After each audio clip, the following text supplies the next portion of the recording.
It's a new day at the World Series of Poker main event.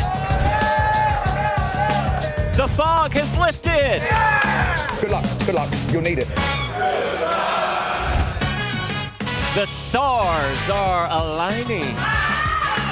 Payout 640. Life-changing money is tantalizingly close. It's 24-9 with one goal in mind. The World Series of Poker main event bracelet. If you get it, you get it. No more Will Kassouf, no more drama of that kind, but I promise you there will be a ton of drama on day 8 as we will find out who makes the final table of the 2025 World Series of Poker main events. Jeff Platt, Brent Hanks on the call on PokerGo.com and for YouTube members. My name is Remco Rinkema. Tristan Wade joining me for a 1-hour preview of the main show, followed by Table C bonus coverage until we get to the final 18. 24 players remaining, 360K guaranteed for the final players coming into day 8. We got a bunch of pay jumps, but ultimately the final 9 will get $1 million. Leo Margetts, the Spanish pro, last woman standing for the second time in her career. She did this as well back in 09. Margetts had an up and down day, but is still in the hunt to make the final table. And I will be biased. She is my number one priority to see at the final table. I would love to see Margetts make it there. Michael the Grinder Mizrachi knows what it takes to make the final table. 7 bracelets under his belt, 4-time PPC winner, and of course, former member of the November 9. Tony Gregg, the end boss, the man who needs no introduction to those that have followed the game for a long time. One drop, 111K winner back in 2013, and one of the most feared players in this event. And then there is the story of the Belgian, Kenny Hollart, a close friend of mine. I've known him for over 15 years. He's cashed the main event 6 times. He's made day 5 4 times, and he's on his way to his second final table. Carried the chip lead all of yesterday without a hiccup. Can he continue that? That is the question. Hollart takes a final table average stack into day 8 with probably anywhere from 6 to 8 hours of poker remaining until we get to that final 9, as the action will slow down because, of course, there is a massive bubble looming in the distance. Here's a look at our standings presented by PokerStars. Braxton Dunaway is second in chips, and we quickly browse through this to find out who's at the bottom of the counts, who will need the most luck, but none of these players are outed just yet. We've seen many stories where the shortest stacked spun it up on day 8 to make the final table. Let us know in the chat who you're rooting for. Let us know which players you would like to see at the final table. It's going to be one hell of a ride. Again, if you're watching this on YouTube, 1-hour preview of the main broadcast, and then Tristan and I will do Table C coverage until the final 18, which, of course, at that point, they break Table C, so we have no more Table C to talk about. So, right back to the action here. First hand of the day, Kenny Hollart calls Lataro Guerra's raise with pocket 6s. Guerra, by the way, one of the best pot limit Omaha players in the world. He had a crazy day yesterday where he did not go broke with aces versus a set of queens because of the way the hand played out. Then managed to double up twice, and now back in the hunt as we see our first flop of the day. Tristan, that was me for 3 minutes on a monologue. We are on what I think is the most exciting day of the summer. Remco. I'm so excited. Let's go. It's the main event. We're down to 24 players left. Get hype. Oh, my God. I got fired up with you introducing everybody, laying it all out for us. Like, these guys and gal are guaranteed $360,000 plus, and they're playing for $10 million, trying to navigate their way to the final table. I mean, if you're not fired up for right now, what are you doing? I agree with you, man. This is more money than you play for in most tournaments that these people are already guaranteed. So, yeah, let's go, baby. I'm hype. Tristan, I'm so stoked you're here to provide insights into, like I said, once again, this to me, and you can call me crazy, this to me is more exciting than the final table. Because making the final table is almost like winning the tournament because those 9 seats are so coveted. It's $1 million guaranteed payout for making the final table, and then you're forever going to be known as a main event finalist. So it's like we're playing a satellite while also playing a tournament. That's a great point. Like, making the final table is kind of a relief. You lock up $1 million, you're in the coveted final 9, and then it's a bonus to play for all the money up top. And as we get to the action here, we got Guerrera's checked twice, and Hallert's, of course, going to come with a bet now. Now, Guerrera's not really going to mess around too much with the chip leader to his left. Ace-10, no diamond. He did have the range advantage on this board. You could maybe see a bluff come here, but it would kind of be a little out of line. So I think Hallert just wins this pot right here. And what's up, chat? We are fired up. I see you guys out there. Thanks, everyone, for joining us. We got a star-studded lineup, really, in these last 24 players. I mean, there's so many great players and some awesome storylines. And I'm with you. I'd love to see Leo Margaret's make the final table. And for a woman to win the WSOP main event, please. That would be transformational. We've had plenty of men win this thing already. We've never had a woman. That's exactly right. Yeah, exactly. And that means there's just not enough women that play poker. So hopefully we got a lot of women in the chat here. Hopefully we got a lot of women watching all around the world. And, you know, this is a male-dominated thing, but more women are coming on board, and you love to see it. And Leo is probably going to be responsible for getting more female fans with us this year. Yeah, representation matters, especially in spots like this, as we see the grinder with 11 million move all in with ace-jack. Okay, sorry. This is a little spicy, and he's going to run into it here. Oh, man. You don't really have shoves from this position. 2, 4, 6, 7 people in the pot. You don't really shove 19 big blinds. That's not like an optimal strategy. Mostly you just have raises or folds. So this is a big shove, and I kind of hate it because when you get called, you're only getting called by better. And we see Wozniak not going to fold. He's sticking it in, and Grinder needs a lot of help. Oh, my God. Michael Mizrachi You have me covered? does have him covered, but it's only by a few chips. Yeah, normally the strategy is just min-raise with ace-jack to 2 bigs, 1.2 million. If someone shoves behind you, then you evaluate what their range is, and you could, call or fold. But Grinder's going to hate this. 20.5 million in the middle. Mizrachi swinging for the fences. And we have the first all-in showdown of the day. We're about to play my blinds. Yeah. I mean, yeah, I'm about to pay my blinds, but you're only going to lose 1.5 million in the blinds. I mean, when you have 20 bigs, you really have a workable stack, especially at this stage in the main event. You got to be really cautious. Mizrachi almost a little upset, perhaps frustrated that he ran into a hand here. Was the big favorite, and it comes ace-3-10 with diamonds. Mizrachi at least has the jack of diamonds, so that out is not removed. Yeah, he says he's dead, but he blocks the flush draws. Now there are still ways to chop a 3, a 10, and then a king coming. 8 on the turn. But chop's now irrelevant. Mizrachi down to 3 outs. He is on his way to be our 24th place finisher. He's pulled it out before. The miracle is there, but not this time. Michael Mizrachi still left with 1.9 million, but he's going to be in the blinds the very next hand. He's got 1.9 million remaining. He's going to pay 1.2 million in the big blind and then 300K in the small. So Michael Mizrachi now, I mean, halfway out the door. I mean, halfway out the door. All but one toe is out the door. He's got 3 big blinds left. He's about to pay 2 in the big blind. He's almost going to be committed. Yeah, Grinder. That's my buddy, too. I've known Mike a long time. And that's exactly what you're supposed to do. You're supposed to just 2 bigs, raise, second shortest in the table. and then evaluate. Okay. All right, so John Wozniak, who goes by Woz, by the way. So Woz from North Bend, Washington.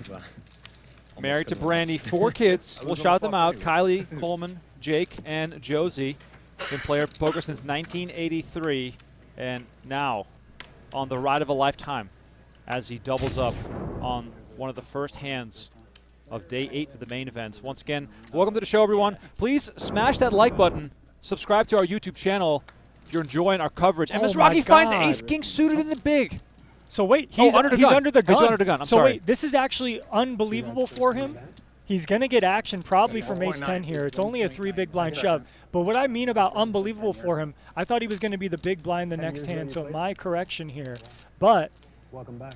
he gets to move all in a spot where there's money in the blinds. Had he had to put in 1.2 million, 600K for the big blind and then 600K for the ante, he would win a lot less. So here, Grinder could get back up to like They give you a free entry. 12 big blinds. This could be huge. So Chips now, I guess. So it's up, is Iachan going to ISO or just call? And he does isolate with a little raise here. Iachan has his mom in the stands. We heard from her yesterday. Some friends in town as well. I saw He one was ace. the one. I don't know who it could. Oh my God. Oh my god. What else to say? Casino Royale. Aya! Ace king of spades. Versus ace 10. This is the most Mizrachi thing ever, to get ace-king of spades when you're down to 2 bigs. Yeah, look, if he wins this, he'll be up to almost 9 big blinds. And then he could actually pay the blinds and still have a workable stack. Even if you have 6 or 7 or 8 big blinds at this stage of the main event, it's workable. All right, here comes the flop. Jack 7-6 clean, 1 for Mizrachi. Only has the fade of 10 now.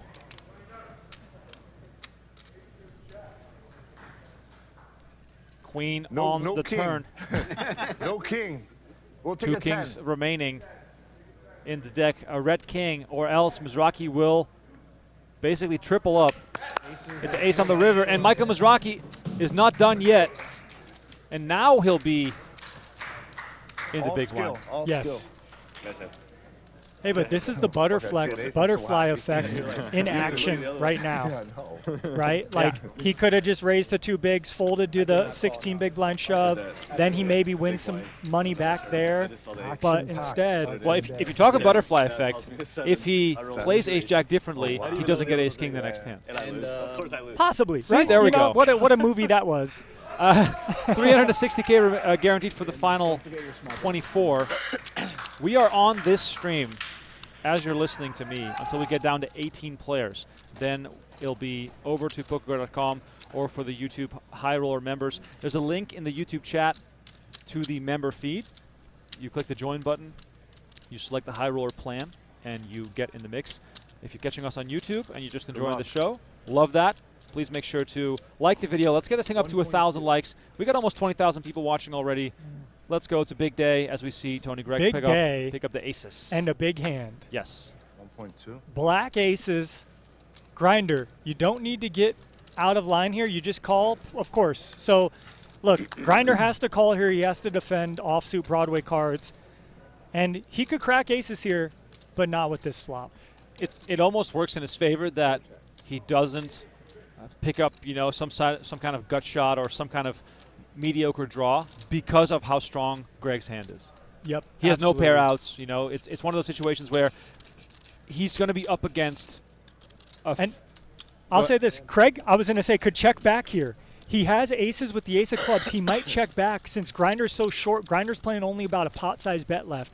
Grinder just needs to be aware that Greg has traps here and not get stubborn because he has the queen 10, no kind of blockers here. He does have the 10 of spades, but I'm really happy to see, Greg playing a really tough strategy when you check back aces on this board. You really just hope your opponent has something, and he checks back twice. This is setting the trap, hoping Grinder just connects with the river card, knowing how wide his range is. Oh, no. And Grinder, please don't do it, buddy, Oh, no. because he's going to shove in your face on the river. This is working exactly Yeah. as Tony Gregg was hoping for. And Greg is just all in here. You don't trap. You don't check twice to not move all in now. Now, another problem here with the river bet is the fact that even if Greg is not as strong as this, and here goes the all-in shove. Even if he's not as strong as Tough this, decision, huh? Effective all in. he's going to be so likely to continue with his nothings because of how short Grinder is.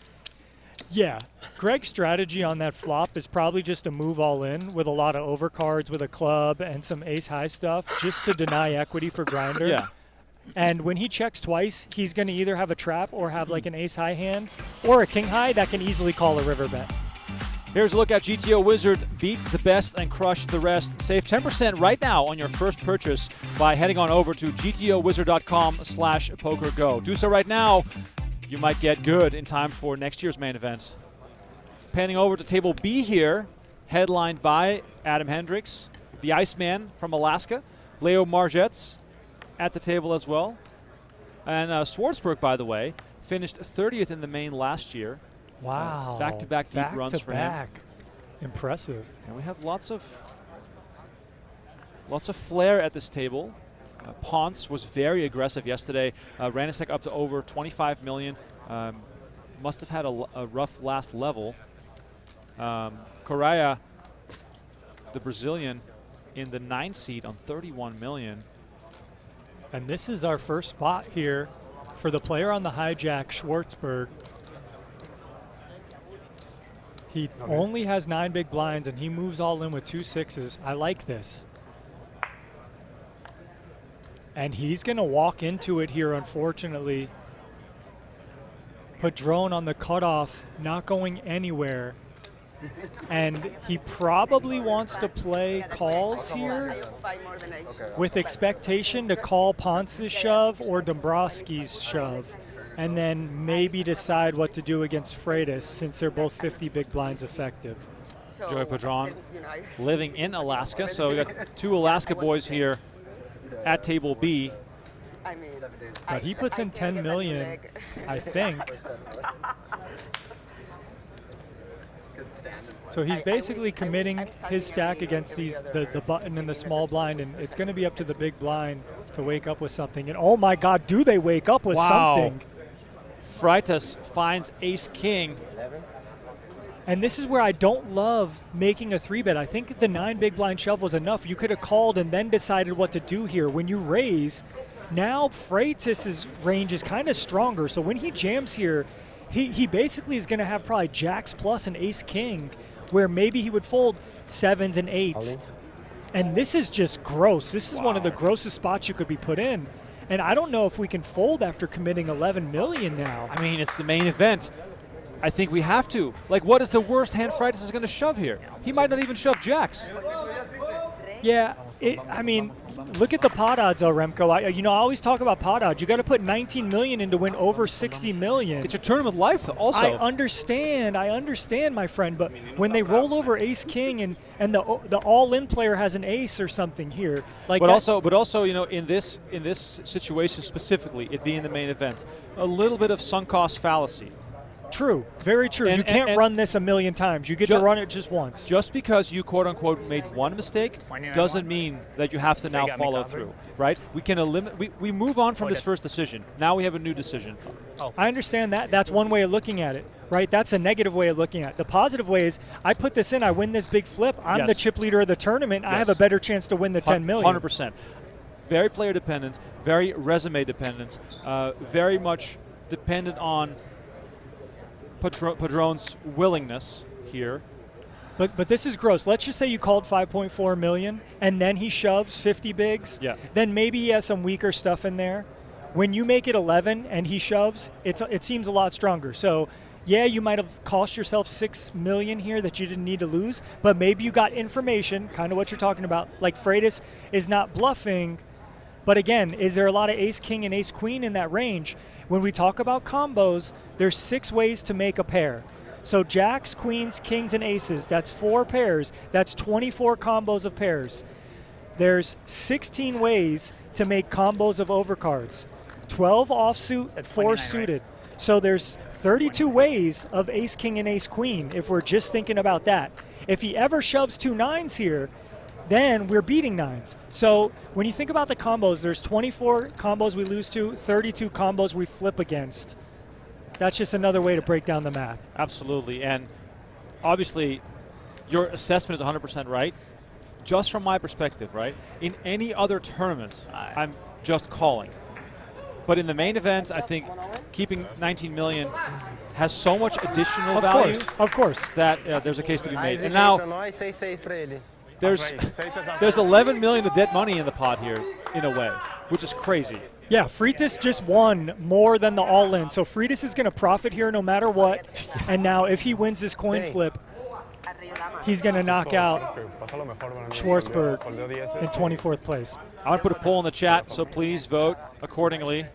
Yeah, who would have folded 10s there in the chat? You guys with that fold, or would you have played that a different way, chat? Let us know. Andrew Kagan says he shoved pretty fast. I would call because fast shove is ace-king. That's a decent comment. 6-6 so happy. Yes, 6-6 is so happy because they have a chance to triple up now and some. Yeah, and Freitas is happy too because he's already profiting without even seeing a flop. It's ultimately Schwartzberg's tournament life on the line, and it comes queen 7-7. Freitas looking for a queen now as well to counterfeit the pair of sixes.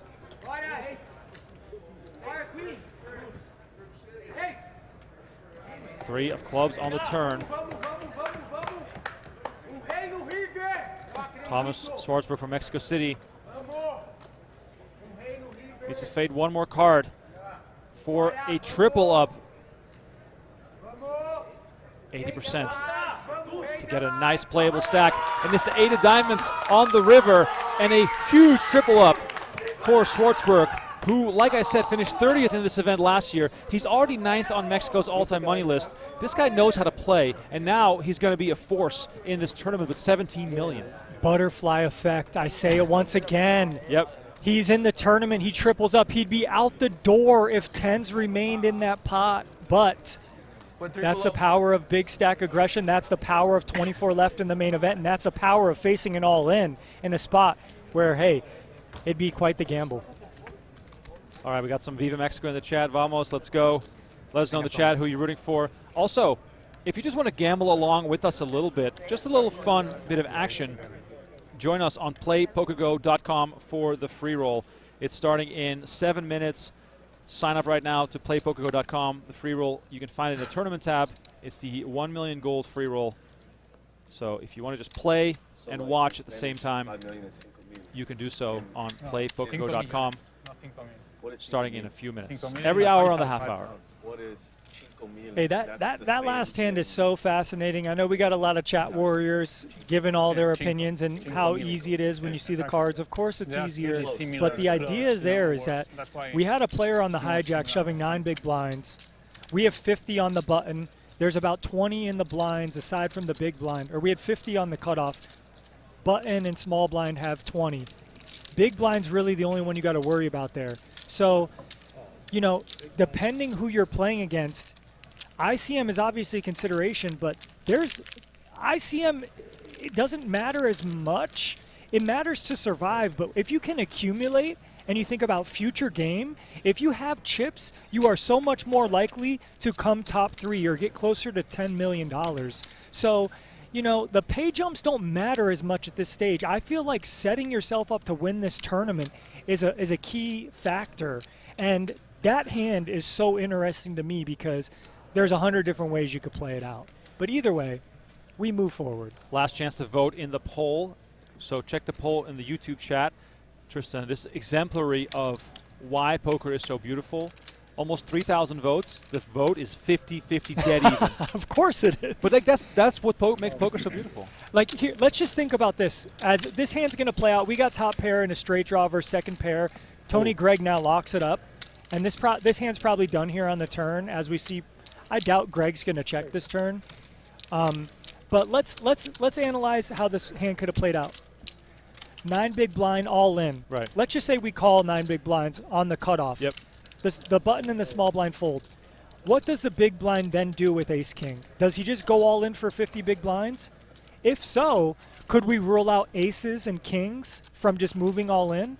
And then we're only up against queens and jacks. Would they ever move all in with 8s and 9s? Right. Would they ever move all in with like ace 10 suited to try to isolate the all in? Because a 9 big blind shove and a 9 big blind call can still be wide ranges. We saw 6s enter that range. So anyway, that's why poker is so beautiful and absolute.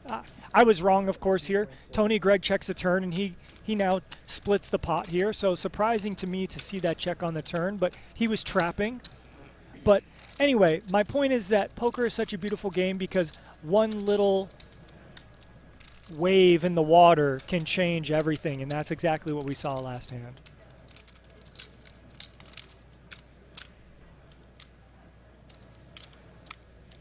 And I don't think we ever see Greg fold here, even though there's a chop on board. I just wonder if we ever see Greg raise, because he can have more King X here, I feel like, maybe than his opponent to check the turn. King X with showdown value might check the turn, but let's see.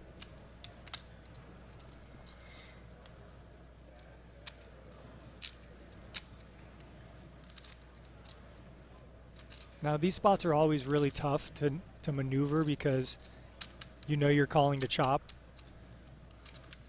So you're putting in 2.4 million to win a final pot of 7.8 million, and he's gonna fold. Great bet by H-Chan to win that. Greg Merson on the rail, sweating his buddy, Tony Gregg. Merson won it in 2012, that year. Tony on his rail. Nick Reed says, those gray area decisions are what bother me the most in poker, being result-oriented all the time. And it is a tough game of result-oriented play, but this is why I discuss the process to try to help people kind of understand part of the process of understanding poker. Because you have to focus on the process. As we see Mizrachi with an ace here, and he's going to wager his 4 big blinds, rightfully so here. So Mizrachi all in for the 3rd time today. And you're just hoping it folds around to the big blind because the big blind will have the widest range to call you with. Oh, are you kidding me? And slightly pipped. And, you know, chop options here available to Mizrachi. As you can see, the percentages do not add up to 100. Ace 6 versus ace 7. Ace 6. We want high cards for Mizrachi if that's the player you're rooting for. Yeah, lots of chops here, but sometimes you just bust too. 5.5 million at stake here. So happy to see an ace. You always peel the ace first? No, I pulled a 6 first. Okay. I just wanted you to know. Grinder! Let's go grinder! Oh my God. That is correct. That is correct. Everything's accurate. Shout out to Blez. I heard when he was broadcasting day 3, he said grinder 1,000 times. Yes. So, grinder. Needs a 6. Michael Mizrachi, for those that are just tuning in, lost ace-jack versus ace-queen on the 2nd hand of the day for most of his chips. And here comes the flop. King 8-5. We got some cards surrounding his 6 of spades. Just no deuce 3-4. And Grinder tells you exactly what it is. Needs a high card if he wants to improve his chances to chop. High spade would be nice. Oh, wow. Hey, you called it. What do you think for the river, Remco? I mean, what do you think? You give us a card. I mean, it's hard to say. It's Mizrachi. I haven't seen him lose that much. I think he's going to double up. So you're suggesting a 6 or a spade. By the way, graphic is off here for those watching. That jack is on the turn. There's 3 spades on board. Oh my God, he gets there. He gets there. Ace of spades. This is the Mizrachi way, ladies and gentlemen. This is the Mizrachi experience. I played it good. Grinder. Doubles. No one does it like the grinder. I guess the 6 of spades was the key card, not the ace. Hey, this guy's a legend. Just an absolute legend in this world. This is just incredible. Good for the tournament that he stays in. It's fun to watch when Grinder's around. Plays that fearless style, no matter what's at stake. He would have not folded pocket 10s on that other table. I think that hand would have went a lot differently, yes. He might have just went all in pre-flop with them. You're right. For 50, and Ace-King then would decide with 1 big blind committed, would they want to call all in for a gamble? That's how you put the pressure back on Ace-King there if we want to talk some smack with the 10s. Oh, man. Main event, nothing like it here. 24 left. Nothing like it. By the way, if you're joining us here on YouTube, my name is Remco Rinkema. Tristan Wade alongside me in the booth for the analysis. We're doing a 1-hour preview of the main broadcast, followed by coverage of Table C until we reach the final 18. So Table C will be out of play, out of commission, when we get to the final 18. So until then, we will be with you guys here with the free stream. If you want to watch the full broadcast, keeps track of all the tables, you better sign up right now to PokerGo.com. We have a promo code for the annual sub, which is our best value of the year. It's WSOP 25YT to save $20 on your subscription. So that's WSOP 25YT. And then if you want to watch through YouTube, which I can understand, just make sure you get the High Roller tier membership. Click on the join button, select High Rollers, and keep on watching. We've got Jeff and Brent on the call right now. I believe starting at 8 p.m. it's the night shift until the end of the night. So however long that takes, we are playing to 9 regardless, because tomorrow is a day off for the 9 finalists, and then the final table starts. So it could be a late night if the play is tight. Could also be a quick one because there are plenty of shallower stacks to go around. Appreciate you all for tuning in. If you're just with us on YouTube, that is dope too. Just make sure you like the video and subscribe to the channel. Potentially of interest are 2025 WSP main event stats. 0.2% of the field remaining, 40 dB average. Man, 68 hours of play to reach day 8. Average U.S. salary, $62K. That's not enough. Yeah, it's definitely not enough. And yeah, all these players are guaranteed $360K. IRS is guaranteed a nice payout as well. And we got 2 7s with the check mark here. Who knows how the action is played out, but we have seen a river. Yeah, this is our table C. So this is our table, which of course is going to get balanced. People are going to get moved around, but it's a little sort of first look at our table that we will be tracking. And it looks like we see a little block bet here from Bojovic. I really like this idea. And Nemitz probably, again, we don't know how this hand played out, but just looking at the cards, the blockers, you know, I'm sure Nemitz called a raise on the button unless this was a 3-bet pot, but I imagine it was a under the gun open. Let me see, is that under the gun? No, under the gun 1 open, call on the button, probably a check call from Bojovic, maybe a check call, or maybe a check, and then just a block bet here on the river. But ace high being a bluff catcher, let's see if this is any idea of calling here or pumping it up. Nemitz, known as a very well-studied player. I believe he's of the Federholz School of Poker. So yeah, the idea, if he bet the flop and then check the turn, he could potentially still have some strong stuff. I don't know if this was a 3-bet pot or what. So I should just be quiet. He's going to pay this off. And Bojovic is going to show the 7s. Win a nice pot worth $6.4 million. Bojovic up to $39 million. And we'll do our best to introduce some of these players as the day goes on. Luka Bojovic from Serbia. He's got a medicine degree from the University of Rome in Italy. Let's go. A doctor in the house. Finished 8th in the 2024 WSOP Europe main event as we look at the tournament format presented to you by Splash Sports. Still 120-minute levels.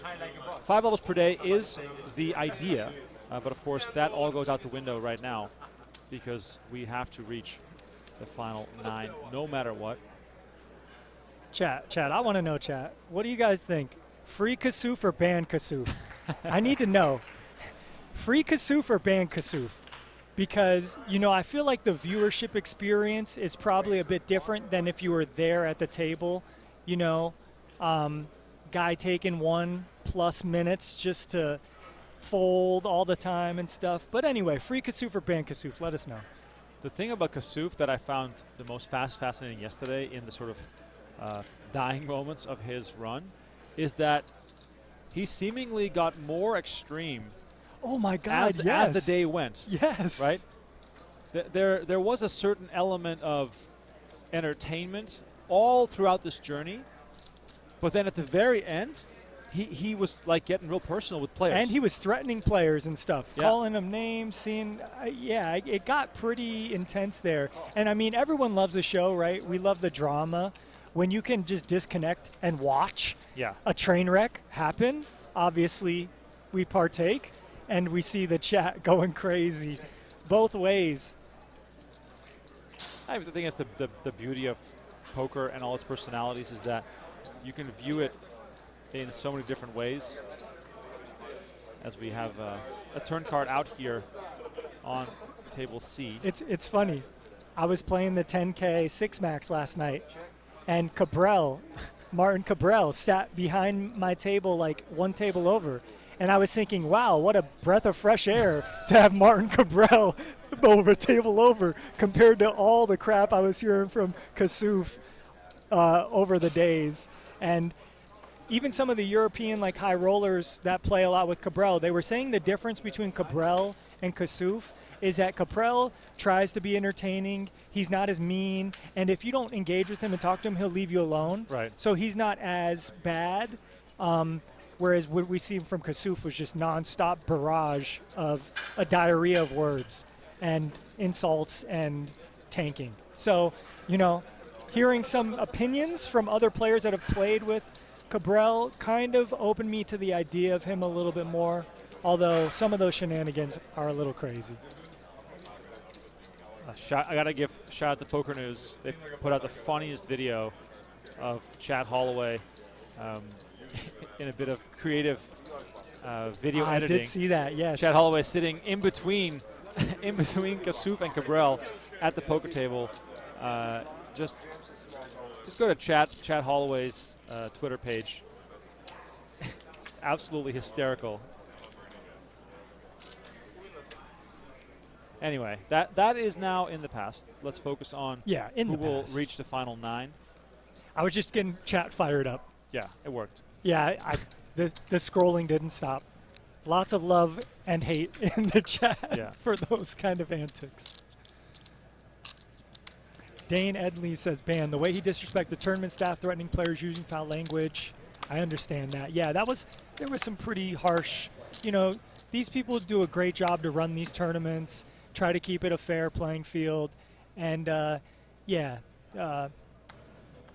so kudos to all the WSOP, the staff, the dealers, and everyone who comes out here to make these events magical, because without the players, there would be no events. So, awesome. All right. Yichan making it 1.2 million. Just a min raise here. And Dunaway to act here with Queen 9 of Hearts. I think Dunaway, of all the players remaining, is our biggest wild card. I saw him take a very aggressive line versus Tony Gregg yesterday in the blind battle. All his actions were very fast. I think that this guy has a lot of heart, and I also think that because of that, he is a total wild card. Could see some exciting plays for him, and here we go. 3.1 million with Queen 9 of Hearts. Now, this is a middle stack, and this is a big stack attacking a middle stack, let's say. Now, this is the real big stack, Haller. Yeah. And he's got a suited ace here in the small blind. If a big stack really wants to flex, this could be the spot to do it with 7.5, 8.5 million, maybe 9 million perhaps here. But no, now he passes. Because of what I just said and what I've seen from Dunaway, I feel like he's not the right guy to attack because he has this little air of let's go around him. I feel as though he might just do something that you're not prepared for. Street poker guy. I think that's sort of the way to quantify it. And I think that's what's going to make him very interesting. Well, this is immediately an interesting spot here for Iachan. He's got one of those hands that can crack big hands. It doesn't block the ace-kings and the ace-queen, so if he does flop well, he might be able to win a big pot here. So what does he want to do? You don't really want to do anything but call in these spots, but he just lets it go. He raised under the gun. He got 3-bet here.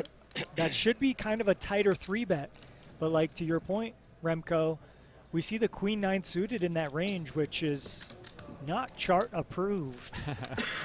But good find, kudos to him.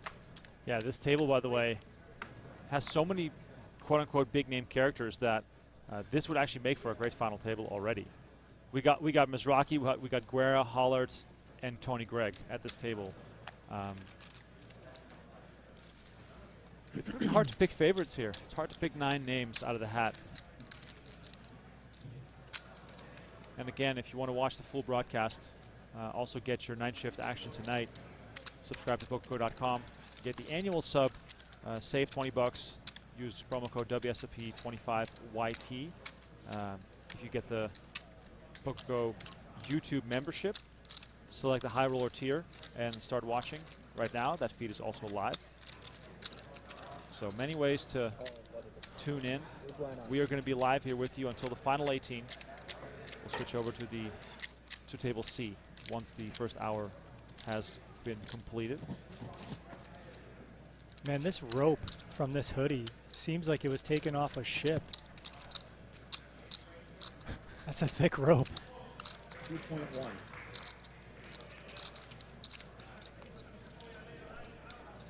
Waz fresh off of the double up through the grinder with so much room to play now. He's going to limp call versus Iachan.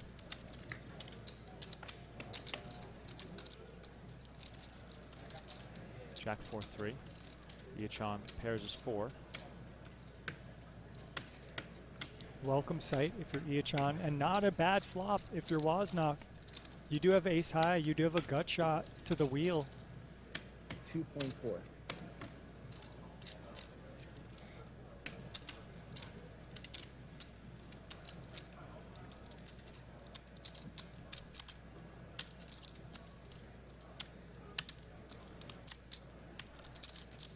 And this is a spot where we just see a turn card in position. We kind of start analyzing what we think our opponent would bet here. Would our opponent just lead into us with a jack after limp calling pre? And let's see if Wozniak has ideas to be aggressive moving forward in this pot.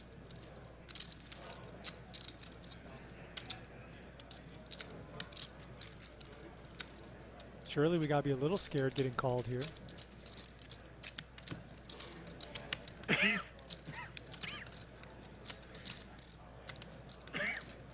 A little trembling of the hands as we grab chips. And I think that's about a half pot bet. Look at him leading here. Led the flop and now leads the turn.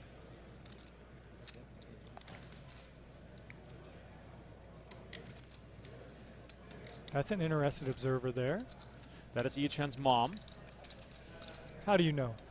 Natalie Bodie spoke to her on the broadcast yesterday. Okay. Got the lowdown. She's been following her son via the live stream and then decided, you know what? He made day 7, which was yesterday. I'm going to fly out. So she was on the rail all day yesterday and now back in there. Nothing like a mother's love. Shout out to my mom, the Velvet Hammer. That's a great nickname. Now, Iachan, kind of in no man's land. Really impossible to continue here. Yeah, I mean, it's not impossible to continue. You have a pair and you're in position. It's about making out what he thinks of Wozniak's limp call pre and then leading the flop. You really have to wonder, what would my opponent lead the flop with? Because you have a good bluff catcher here. You don't interact with some of the bluffs that could be like 5-6, 5-7, or even these wheel ace, ace deuce, ace 5. Really, Wozniak is representing a jack, I feel like. And when someone is kind of representing a small range, sometimes you can see through it, but we see a fold here, and well played from Wozniak. Aggression just pays off and wins him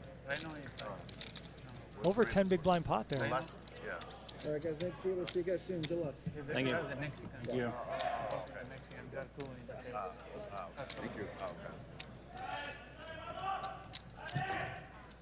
They can say some words like Sounds like there's something exciting happening on the outer table.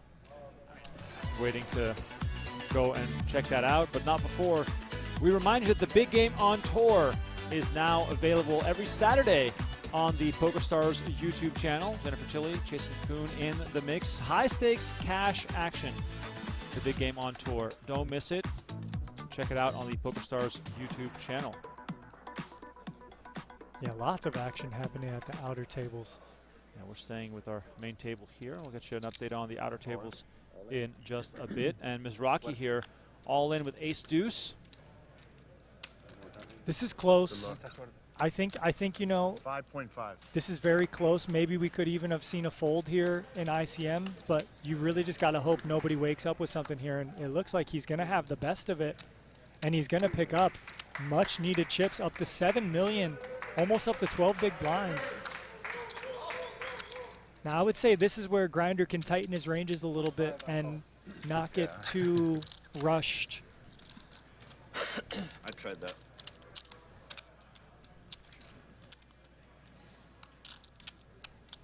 Grinder is somehow back on 7 million. It's just phenomenal. Where do you think he got that nickname? He got that nickname for a reason. I always thought the nickname was ironic. Because he doesn't. Because he plays big pots. Yeah, he and doesn't grind. Pushes the action. Yeah. I understand. I understand. Well, we'll see how well he grinds his short stack now with only 12 bigs. It looks like he's got a decision, but this is no decision, my friend. Under the gun raises. Do you think he's antsy? Maybe. I do think he came in today a little antsy with that first hand he played, shoving 19 big blinds under the gun 7 with ace jack. That's just really kind of unorthodox tournament strategy.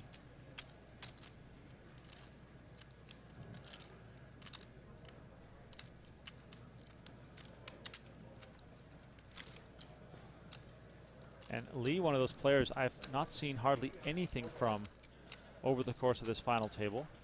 In my opinion, he's the big unknown. Daeyoung Lee from Seoul, South Korea. 46 years old, 150K in earnings. He's got a few 5-figure scores from Barcelona, some Vegas, some in Asia. No marquee results for him yet.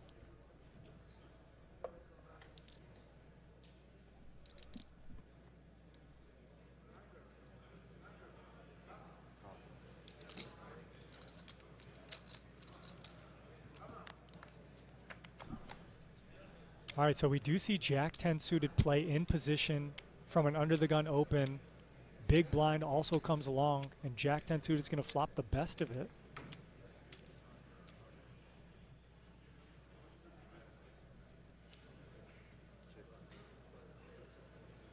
And this is an interesting spot for Ye-Chan. He does have top pair, but he doesn't have much working. Like if you bet this flop and get raised, it can be a disaster. But he is going to come with a small bet. Now he does have the Jack 10-9, which helps. But you could maybe say that this is kind of the bottom of his Jack X suited range.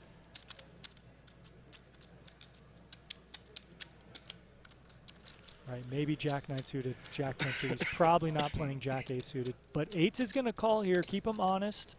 8s can turn equity with a 6, 7, or 8, or 10.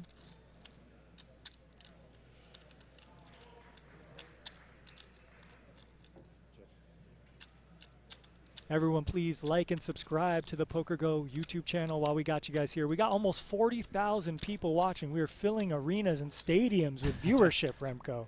Please at least like the video for us. No clubs for Lee is a real concern here.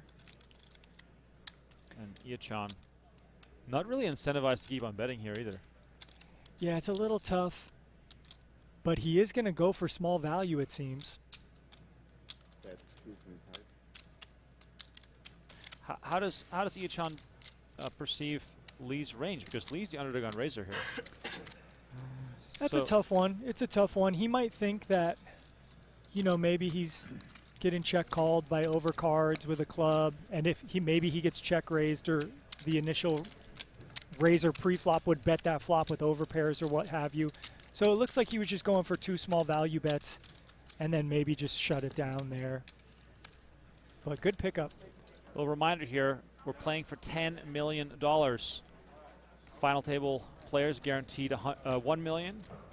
Final table kicks off on Tuesday. Tomorrow is a day off for the remaining players. Today is going to be the most important day of almost all of these players' poker playing lives. It doesn't, the stakes don't get higher than this. This is what it's all about.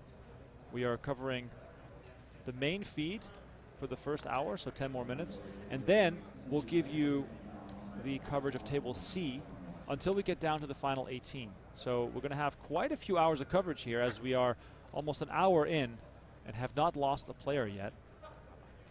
Ponce might be the first player we lose. He's got the Mexican boxing gloves on the table with him, and king-queen suited. I mean, king-queen offsuit. Yeah, he kisses the glove. This is going in. All right, so Ponce is going to be all in here. He had a rough start. He came into today, I believe it's 14 million. Ooh, and this is close for king 10 off. 4.5. This is Mexico versus Mexico. It's a real bout. Hey, we see, let's fold. And I think, okay. Yeah, Ponce picks it up. That would have been a big portion of Schwartzberg's stack to call that. And yeah. At this stage of the tournament, you know, players aren't shoving kind of as wide as other players might in other spots, right? This is the main event. There's so much money on the line. You don't get another chance at this. You can tell from my body language. I'm relaxed, got my feet up on the chair. We'll look back here at the Kasuf experience. We're playing for $10 million here. Stop laughing. It's not funny. Come on. I'm not folding, guys. I'm not folding. And then in the blaze of glory. It's fine. Oh yeah, clock. Yeah, call the clock. It hasn't been 5 seconds. He goes clock, clock. I'm coming for all of you. I'm coming for every single one of you. I'm fearless, ruthless, and relentless. I will not stop until I get what I want. I will not rest until I've won. And God help any of you who dares to stand in my way. 7 or queen, dealer's choice. God help. Queen of hearts. Unbelievable. So sick. Absolute joke. You're pathetic. Sad and pathetic. I hope you're proud of yourself. We'll see you next year. Gets the goodbye song. And that is security escorting him off the premises to his payout. And then the tweet from Adam Hendricks. Well, well, well. Looks like Kasuf did the impossible and made day 86 of the main. Little dig there. As Hendricks had a bunch of good one-liners yesterday.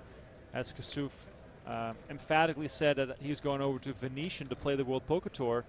Adam Hendricks said, you do realize they have shot clocks. That is a good.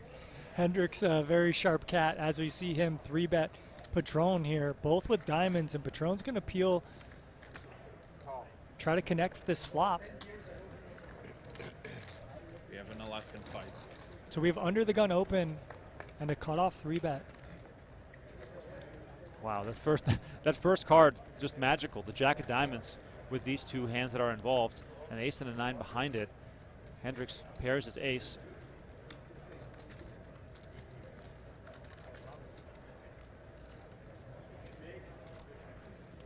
I'm told that's the last time we're showing Kasuf. Yeah, yeah. I get a chat. I don't believe it. I think we're. I had people messaging me like, you know, like I said, it's just a train wreck. People love a train wreck. But here, Hendricks in position, top pair, top kicker, probably wants to keep betting as we see a small C-bet enter the pot. 2.7 million from Hendricks here. And this is tough with 9-10 of diamonds. You got bottom pair, you got some backup.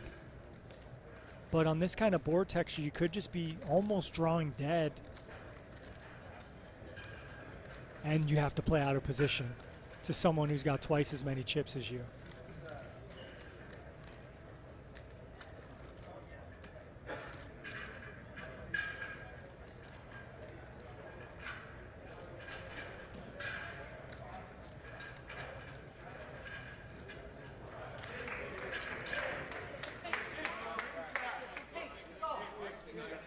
While this hand is ongoing, we swing back to the feature table. Mizrachi standing up and now in a pure coin flip to get back up to almost 16 million. It's King Jack of Hearts versus the 5s of Dunaway.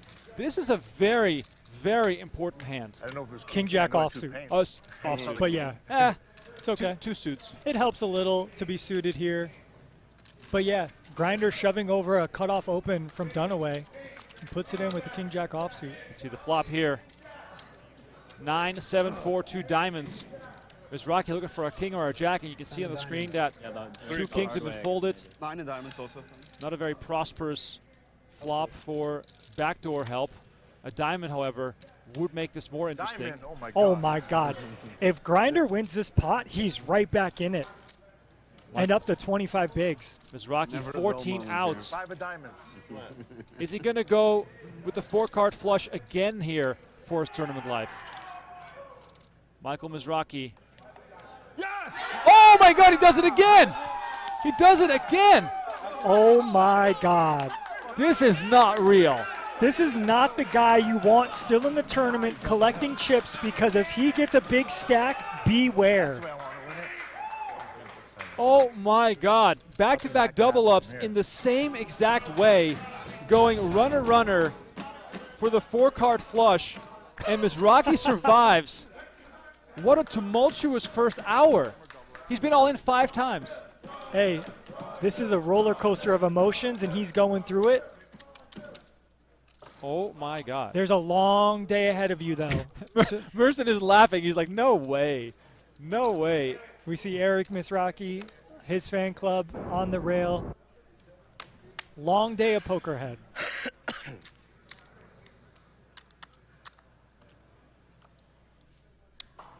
You want the flash? It's like inflexible, you know? All right, so if you're entertained right now, do us a favor. Give us a like on the video. Subscribe to the YouTube channel. We are closing in on the end of this first hour, but we will continue coverage with Table C. You'll be able to watch that until we get down to the final 18. For those that want to watch the full show, sign up to PokerGo.com. Get the membership there, or become a YouTube High Roller member. Click on the link in the YouTube chat. Click on Join. Select High Roller and start watching to keep track of all the tables as we try to make our way down to the final 9. So again, the High Roller tier on YouTube or on PokerGo.com. And Guerra and Hollert in the blind battle here. Just a limp and a check. 9-5-5. Guerra pairs his 9. We do not have a pay jump for quite a while, which I guess helps speed up the play just a little bit. The fact that we don't have constant pay jumps. Yeah, for sure. Mizrachi had 1.9 million like a half hour ago. Just like that, Remco. If you would have told me when the day started, which player is going to get down to 1.9 million and then have 15 million 40 minutes later, Grinder was like the #1 pick. Yeah, he's probably the #1 pick to be in action. All right, like you said, his nickname's Grinder, but he's far from that. But like I said, when you get that guy with chips, beware.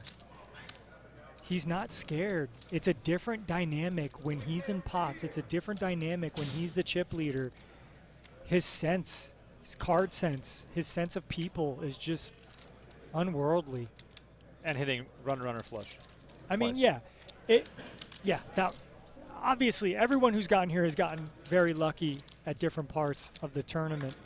As we see Haller call a turn bet, one big blind turn bet with queen high, just keeping Guerra honest. And now Guerra could maybe surmise that his 8s and 9s are good because Haller probably raises preflop with a lot of ace-x. So we might see another value bet here targeting a king high or queen high holding. Check. But he does check. And I don't think we're going to see Haller turn queen high into a bluff. So Guerra's going to pick this one up.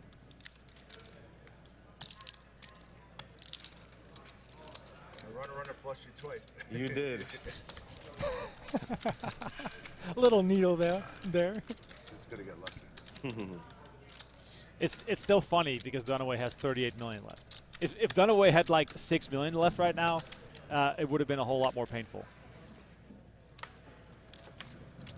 So coming up here on the final hand of our preview stream before we jump on over to our dedicated Table C coverage. And here's a look at the impressive resume of the Grinder, who, according to many, won't even make it into the Poker Hall of Fame because of all the players that constantly are being nominated. You know, I'm not.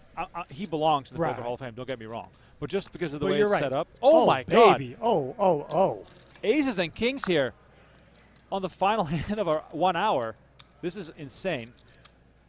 I mean, so just for context, yesterday at the feature table, Ia-chan had queens versus the aces of Guerra and hit a queen, and almost doubled up. Guerra was left with very little. Now, Ia-chan, the one looking for help, as he has kings versus aces, does have him covered. Whenever we see Grinder look down at an ace, we wonder if he's going to go nuts, but this one ends up in the muck quickly. I mean, I don't see any other way for this to go but getting all in now. So 3-bet to 3.3 million. Sorry.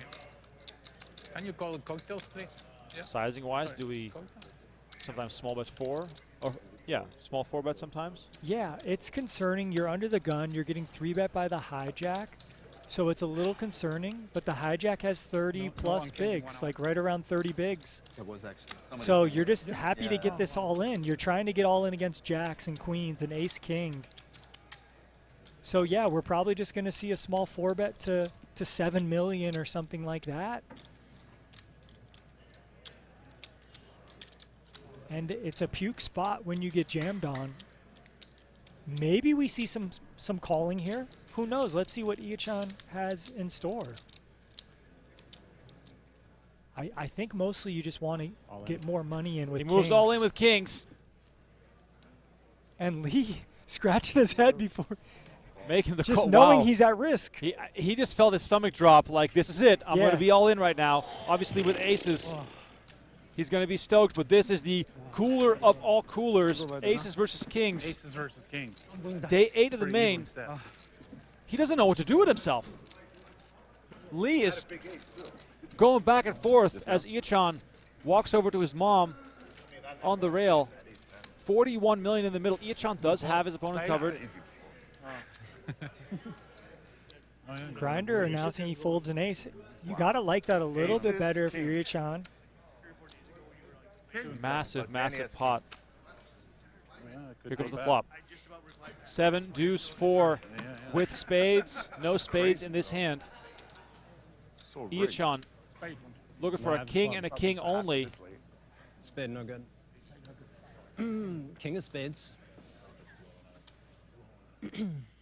And these are just unavoidable coolers you hope you're on the right side of deep in the main event. 3 of spades on the turn.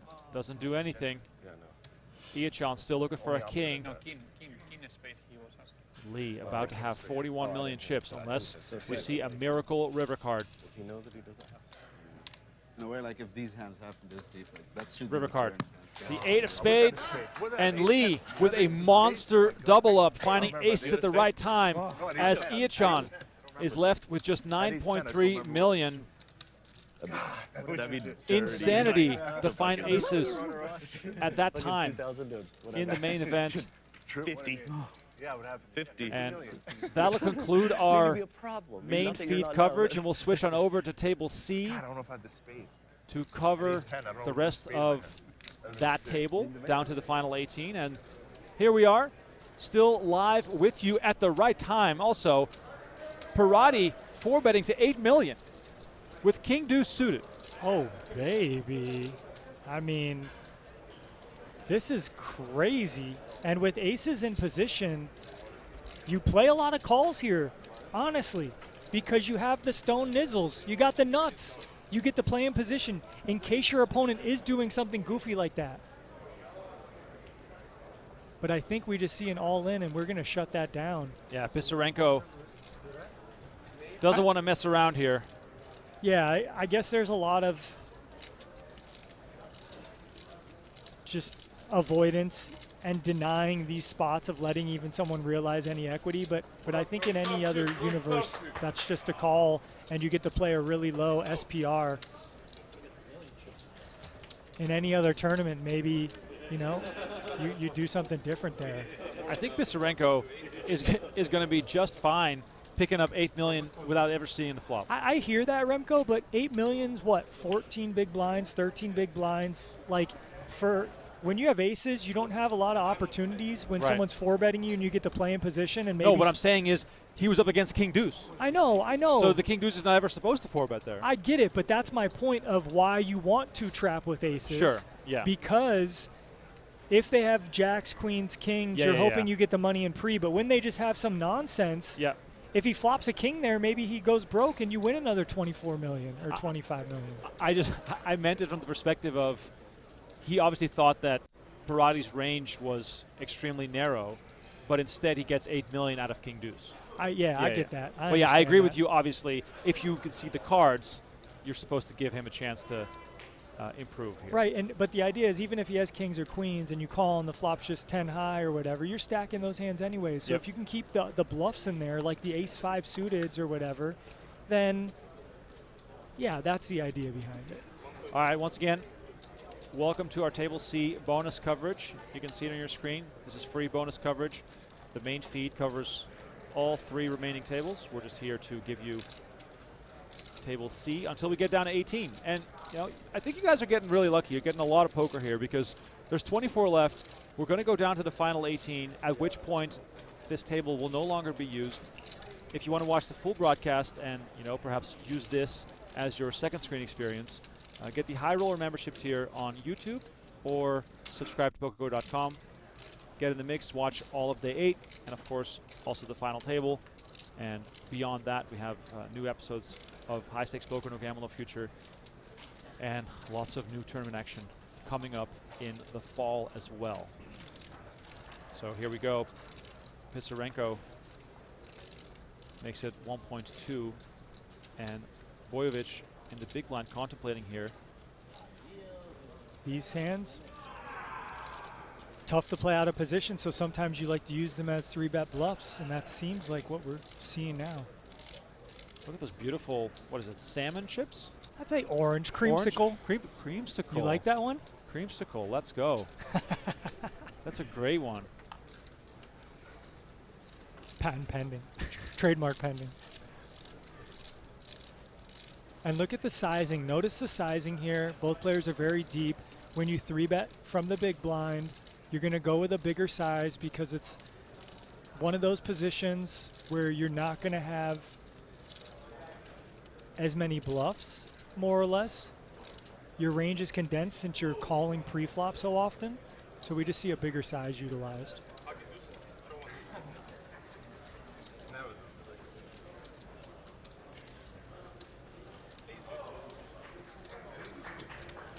But thank you everyone for joining us here in the chat. I'm Tristan Wade with Remco Renkema. Yeah, we got a ton of poker left. Oh, yeah. I texted you this morning and I said, first of all, I was hoping you wouldn't be available because you played the 10K 6 max yesterday. And, your phone is always on Do Not Disturb, so I never know what's going on. Sorry about that. And I was like, oh, I hope Tristan can't make it because he's deep in the tournament. And then you were like, no, I'm out. I'm thinking of playing something else. And I was like, we can do the main. Get down to 18. And I said, oh, this might be a 4-hour show. We're an hour in, and we have not lost a single player. So we're strapped in here for the long haul. Yeah, for now. Poker is a magical game. The fireworks can pop any minute. We could lose 3 players in the next 10 minutes.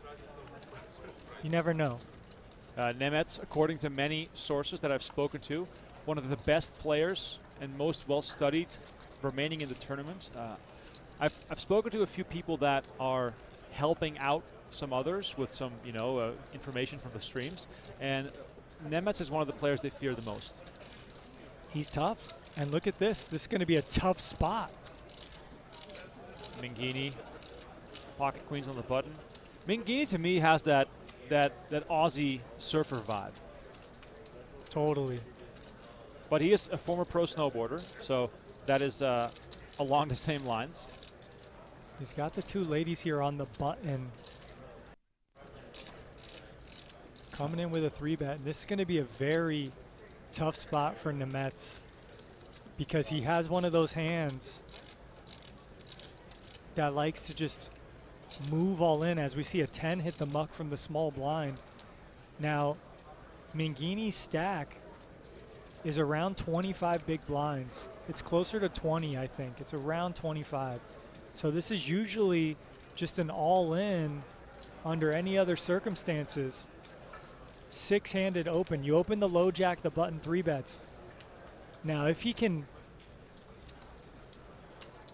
sense anything else here, think that Mangini's not the one to have 3-bet bluffs here, then maybe he does something different. But usually, we just run it here. And the reason being, 10s is very strong, the button has bluffs, and they have more high card stuff than better pairs that dominate us, is the theory aspect of that. Is there any case to make to flat here? Yeah, if you can remove all those bluffs, like the king-queen off, the ace-jack off, if you can remove some suited aces from this person's range and you just think they don't have bluffs to 3-bet me, then you could call here. And there we go, the shove all in from Nemets. And Mangini is going to make the call for his tournament life. He's going to be in great shape to pick up a 30 million chip stack. Queens versus 10s. And the man from Lake Tahoe looks for a double up. And when I say bluffs there, I just mean hands that will like 3-bet and then fold that have good equity when called, just to clarify. Massive showdown here on table C. Almost 30 million in the middle. And 110 remaining. We saw Yes. 110 fold, 110 remaining, both suits covered. This is a disaster of an equity spot for Nemets.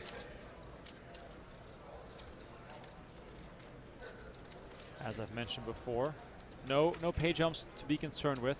Everyone guaranteed 360,000, and it comes king, king, 7. And there you see it. Only the 10 of spades still available. Mangini looking as safe as can be. A king locks it up. Yes. Turn card. The 6 of clubs. Just one out. He has to fade one out. Perfect timing for Mangini to pick up pocket queens. River card is the 6 of hearts, and Mangini up to 30 million as Nemets gets knocked down to 12. And at the blinds that we currently are at, we've got quite a few shove/reshove stacks at this table. Schultze, Veloso, Nemets, and Ozimok. Great names. Yeah, interesting how these players will play their 20 big blind stacks. Maybe we see more 3-bets rather than 3-bet all-ins, which are common strategy, just given the nature of the beast of the WSOP main event.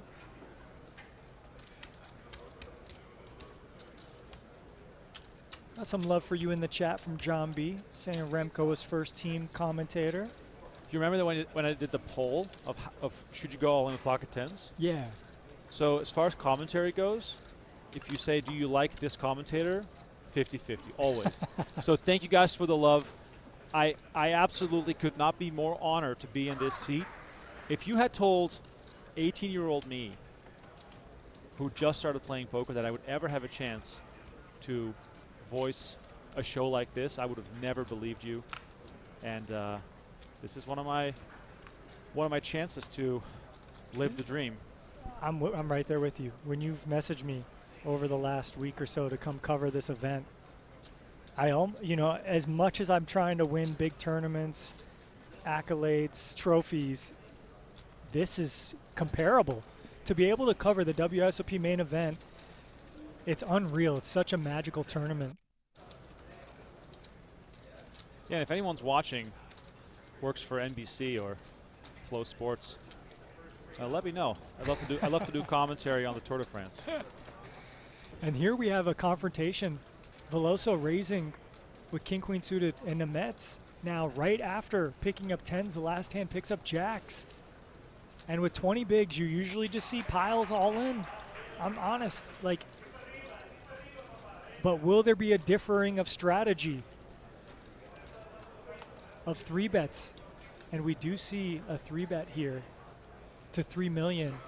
And again, in any other scenario, you 3-bet all in to deny equity of these hands, the king-queen suiteds and stuff. When we see this small 3-bet, there's a chance we see a flop here, Remco. Now, am I thinking too old school to say that Nemets would have widened his range by shoving? I think not given these positions. Okay. It's under the gun and under the gun 1 at an 8-handed table. Right. So there's just not a whole lot of bluffs that come from these positions, especially after the guy just got coolered for most of his stack. Yep. So that's what Veloso has running through his mind now.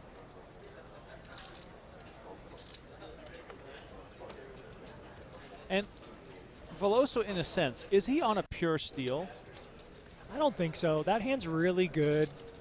Maybe he just plans on raise folding it to most people. But yeah, I don't know. I honestly don't know. All right, so Nemets picks up some valuable chips with jacks there, up to 14.3 million. No one here looking to ladder. We're all trying to play our best poker. Next pay jump is going to be for the final 17. They get 90,000 more, so 360 guaranteed right now, 450 for the final 17. And we are staying with table C until we get down to the final 18, meaning that we'll see some short-handed play also, which is going to get even more interesting. Oh man, I mean, 8-handed is lovely. When you get down to 7 or 6-handed, it's another beast. It's just so fun. It's so engaging. You get to play your ranges. You just get to be more active. And it'll be interesting to see how play develops.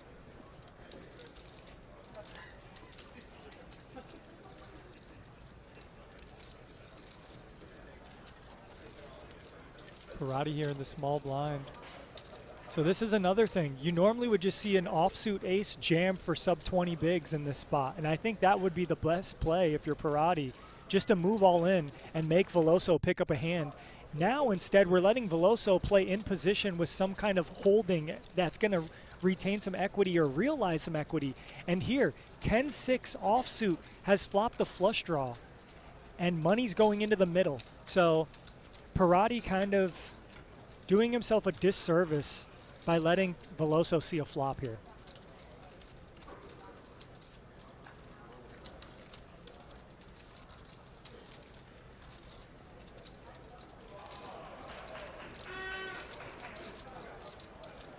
And there's no folding if you're Veloso.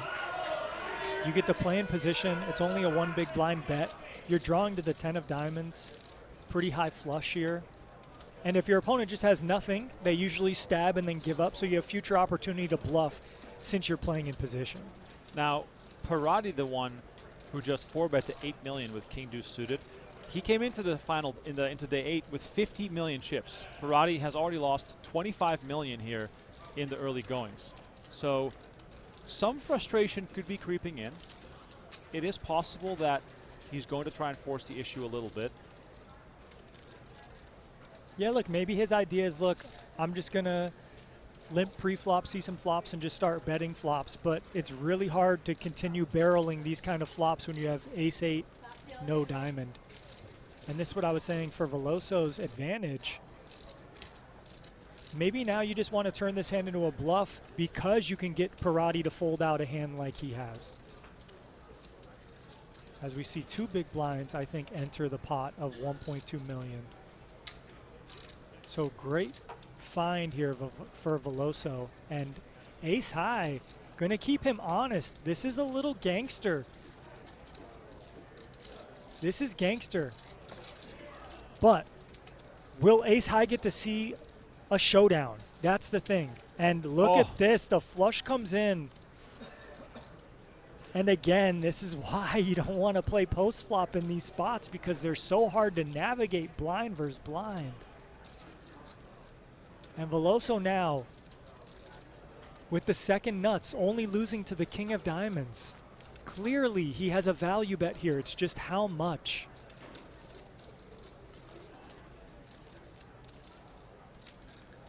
Clairvoyant truth, yes, they are playing down to 9 tonight.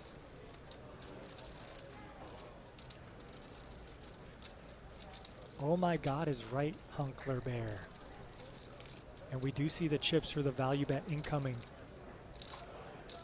And this is really gross if you're Parati, because you only beat bluffs, and all those bluffs that were bluffing the turn have now become value hands in the form of diamonds, which is why calling the turn is pretty troublesome, because even when you improve, your opponent does too.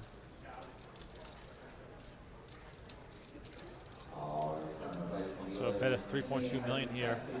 Parati giving it some thought. So many ways to be beat easily here. Also, how unlikely is it that Veloso is even willing to bluff given his stack size? That's a fair point. That's a fair point. Now remember, Veloso called the flop, so he's going to have some kind of equity to call the flop, whether that's 9-10, 8-9, and he's mostly going to have a diamond when he calls the flop. He's probably not calling the flop without a diamond unless he has a queen or a jack. You know, any pair basically can call one big blind on the flop, but they wouldn't then bet the turn and then bet the river. So Veloso's kind of putting himself in a 2-pair or flush category, and then you have to find enough bluffs here, and the bluffs I guess come from 9-10, no diamond. But would that even want to bet the turn? I don't know. So this is a tough spot. I don't know if we find a lot of bluffs here from the big blind.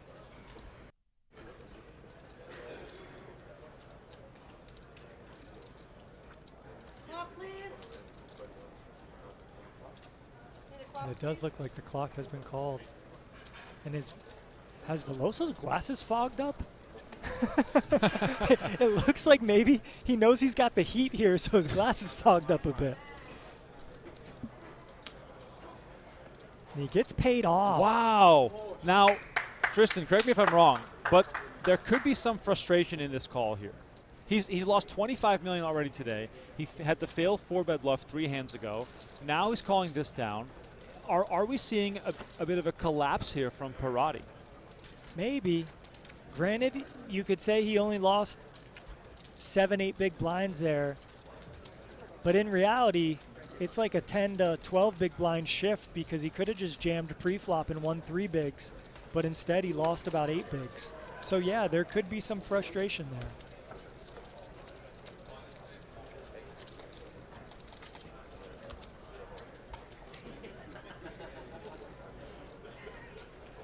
And Veloso, that's just, those are huge pots to pick up when you're dealing with 15 bigs. Now we see him at 25 bigs. It's huge. These pots are worth hundreds of thousands of dollars in real time. If there's any time to play your best and be immaculate in your thought process, it's now. Veloso from Almada, Portugal, plays online under the name Rich Spirit. He's been playing since 2013. And probably not the type of player to, quote-unquote, hand some chips to. The table definitely got a bit tougher here because of that. And Schulte was one of our chip leaders for a long time. He was one of the top stacks all throughout day 5 and 6. Has had a bit of a rough go since then. And he made a huge fold, which turned out to be incorrect versus Kenny Hollard yesterday, and left now with 9 million, looking to get back in there. He also a poker pro who goes by Severino online. Yeah, that's a big pickup there. He just won about 4.5 blinds, shoving 2 7s over an open.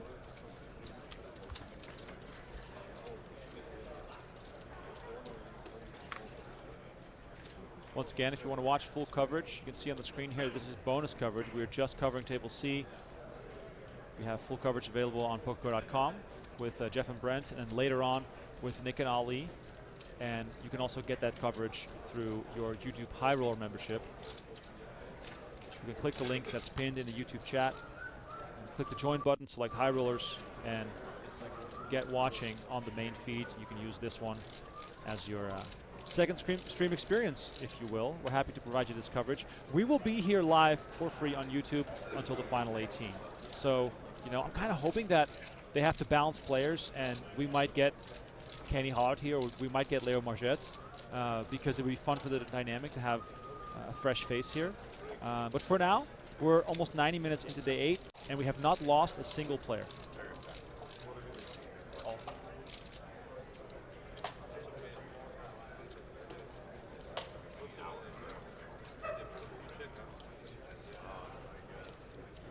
Maxim Pisarenko from Russia, winner of the 10K horse last year at the WSOP. And he's got a big hand here when the small blind limps with about 22 big blinds.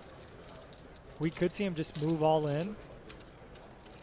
There's no trapping with these kind of hands. And he does move all in. And the Mets shakes his head at him.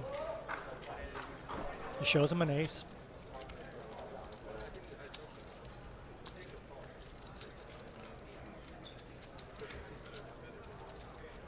So 2 big stacks here, right? Pisarenko and now Minghini. Can you help me with that? Minghini? Minghini. Minghini. Minghini? Minghini. Okay, I got to look at the 3 letters first. Minghini. So they're the big stacks with 50 bigs and Bojovic. Bojovic.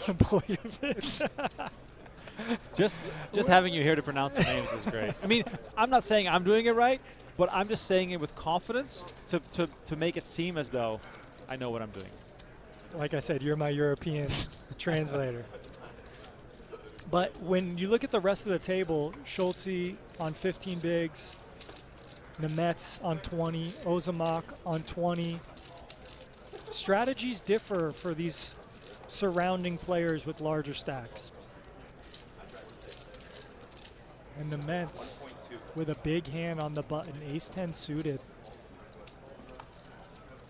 And he's raising another 20 big blind stack in Ozamak. And Ozamak with ace-4 suited. Ooh. Joe Ozamak. These are dicey spots. From France, living in Pittsburgh, Pennsylvania now. A crypto investor, so this man is okay with some risk. And he's just going to jam. 10 million, almost 11. And this is going to get called, Remco. There's no way we're going to see ace-10 suited hit the muck. Worst aces could be shoving. Worst 10s could possibly be shoving. And we got a huge all-in confrontation. All right, so Nemets makes the call. He's the covering stack, so Ozamak's tournament life will be on the line. Nemets on his way to become a real force again.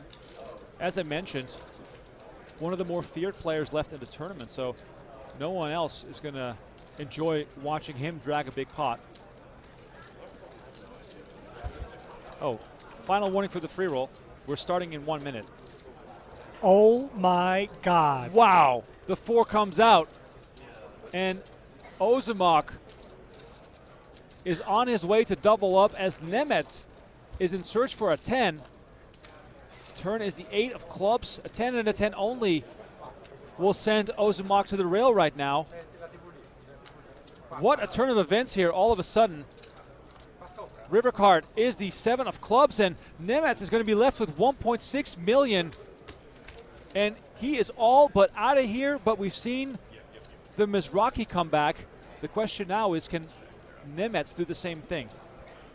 That is just unbelievably gross in the biggest spot of his poker career. To get unlucky like that when the money just goes in. By the way, free roll in 1 minute. Play PokerGo.com if you want to join me. We play once an hour on the half hour just for a bit of fun while we watch the main event. So sign up to playpokergo.com. Nemets showing his final chips to his rail saying, look, this is all I got, but He has position. He has the cutoff. He can see 6 hands or so before he's forced all in the big blind. And that's, unfortunately, the pain of tournament poker. It could just come down to just getting lucky or not getting unlucky. And if you see anyone with chips in this tournament, they got very lucky at some point or they didn't get unlucky. And that's just for everybody who remains. And let's see if he can spin that back up, but that's a tough one to swallow. Vojovic here on 39 million. Just tosses the 7th in the muck in early position.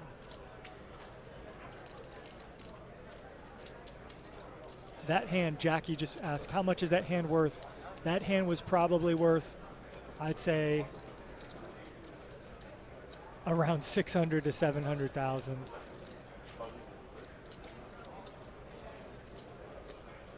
And Veloso with a top 5 hand here and 2 jacks.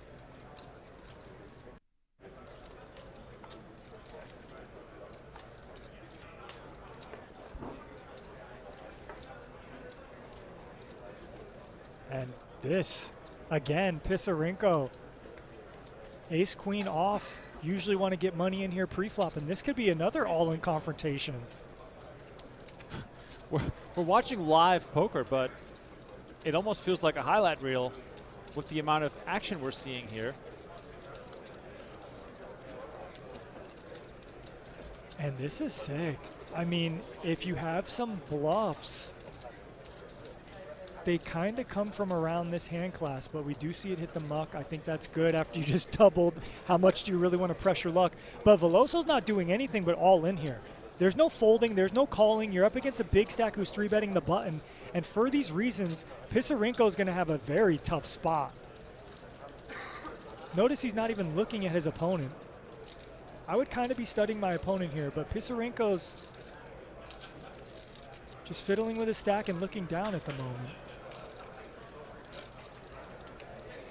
Now, I don't know if his idea is to 3-bet fold this, but in terms of chips, it's about 25 big blinds.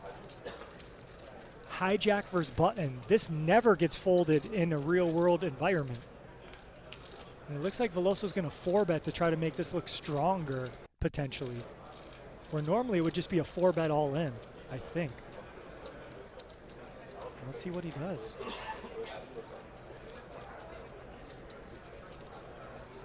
Now keep in mind too that some of these players have been playing with each other for many, many hours over the last couple of days, so that could factor into some of these decisions. It's hard for us to know exactly who was with who the whole time, but we got a 4-bet here to 5.2 million. Action back on Pisarenko. So he misclicked. He didn't put in the appropriate amount, enough for a raise, so it's a min raise. And now this opens the door for Pisarenko to be the all-in aggressor if Veloso's ever bluffing here.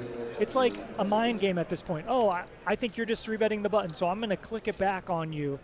And Pisarenko might read this as strength, but he might read it as a door open for him to just pile in all the money and try to get Veloso to fold some of his bluffs. But let's see. I mean, ace-queen offsuit is a huge hand, and you cover this player. You still have 20 million no matter what. I think this is a pretty good spot. I mean, ace-queen's a pretty good hand. Now, from my nit perspective, how many, like, quote-unquote 4-bet bluffs or 4-bet get-ins do we have if we're Veloso that doesn't crush ace-queen here? Look, I'm surprised to see Jacks do this. Jacks is not that strong of a hand to play like this because you're giving Pisarenko a great price to call. Right. If Pisarenko had like ace-queen suited, maybe he opts to see a flop. With ace-queen offsuit, I think it's a little more difficult. This really comes from like queens, kings, and aces. Right. So it would be surprising to see from Jacks and ace-king offsuit. But it's a great question, Remco. I don't know. But also the 4-bet here is too small to fold to. In a real world environment, yes. But 24 left in the main event. We've seen crazier things happen. You just got to ask yourself, if my opponent's ever bluffing, do I have fold equity? Right. He's got 11 million back still. He's only put in eight big blinds, let's say. So this looks like it's a huge pot, but it's really not. Let's say we are bluffing. Pisarenko is probably thinking, what would his sizing be if he bluffs? Is he more likely to bluff small or big? It's going to be small sizing because it's polar, right? As you talked about the ranges are going to be very polar here. I either have queens or kings or aces, or my ace-x suited, or my king-queen offsuit. Some of the stuff to block the strongest hands here. But I said, like, in any other universe, this just goes in. But wow, we see ace-queen hit the muck. Pisarenko's going to be pissed when he sees that hand. Yeah, but then let's play hypotheticals here for a second, right? Let's say you call there and an ace flops. Like, it's one of the situations where you can never be comfortable, really. You're comfortable. I mean, yeah, you're just comfortable. I mean, at some point, you got to ignore all the money at stake and play ranges and play poker. You know, if you just look at all the hands, if you see people that, if they're doing that with jacks, then you have to adjust. I don't know, man. It's just, this is such a magical tournament. People just play so awkward. People make so many unreal folds. They'll never fold. Where if this is any other tournament, the money's just happily all in there from both players, and they run it. The main event is just this anomaly where you never know what to expect. And Nemets picks up ace-king suited in the face of a Schultze raise, and he's going to have an opportunity to get some chips back.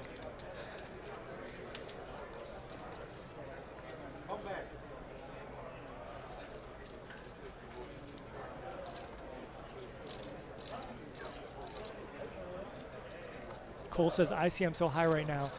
Yeah, I don't know, man. We all talk about ICM, everybody, but ICM is not a perfect. And we see Bojovic call out of the big blind, knowing that the action can't be open. So we're going to go three ways here. But just back to a little blurb on ICM. ICM is not a perfect formula for trying to understand how to make the most money in events like this. You could think of future game as being something worthwhile, as we see ace-king suited flop the nut flush draw and currently leads 70% equity. You know, you really want to put yourself in a position to win this tournament. How do you do that? By collecting chips, by getting chips, by winning chips. So I would argue some of this ICM strategy is a little off, given that we're not winning any more money until we're down to 18 players. So, and where do you win the most money at the final table? Where do you win the most money? Top three. Right. So if you're passing on these big spots, as we see ace-king suited going to hold here and triple up, back up to 10 big blinds. And Nemets tables ace-king suited, and look at this, the no pair triple up.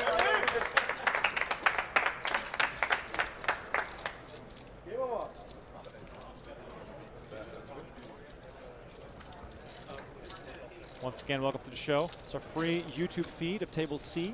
There are three tables left in play. If you want to follow along with the main feed, which also includes the other tables, you can do so by becoming a YouTube High Roller member or a PokerGo subscriber. So please enjoy this coverage and consider the other options as well. That, of course, will also include the night shift tonight and the final table, which plays out over the course of 2 days on Tuesday and Wednesday. Ann Williams in the chat asking, how often do the blinds go up? This is the main event, best poker tournament on the planet. The blinds raise every 2 hours. So that's why you see such caution and maneuverability here, because the blinds raise very slowly. And that's why we also see an average stack of about 40 big blinds here with 23 remaining.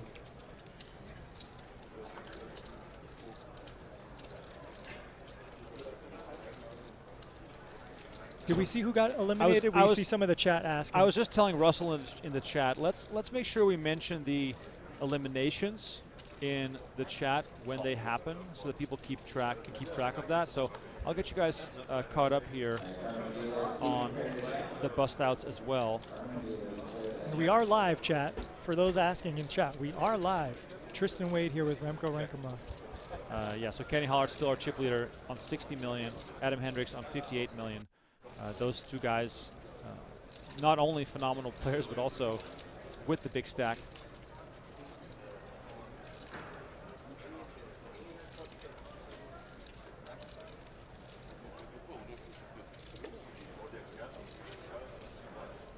So arriving on the turn here, 9, 10, 10, 7. Schultze versus Pisarenko. And yeah, I love this bluff from Schultze here after the flop goes check, check.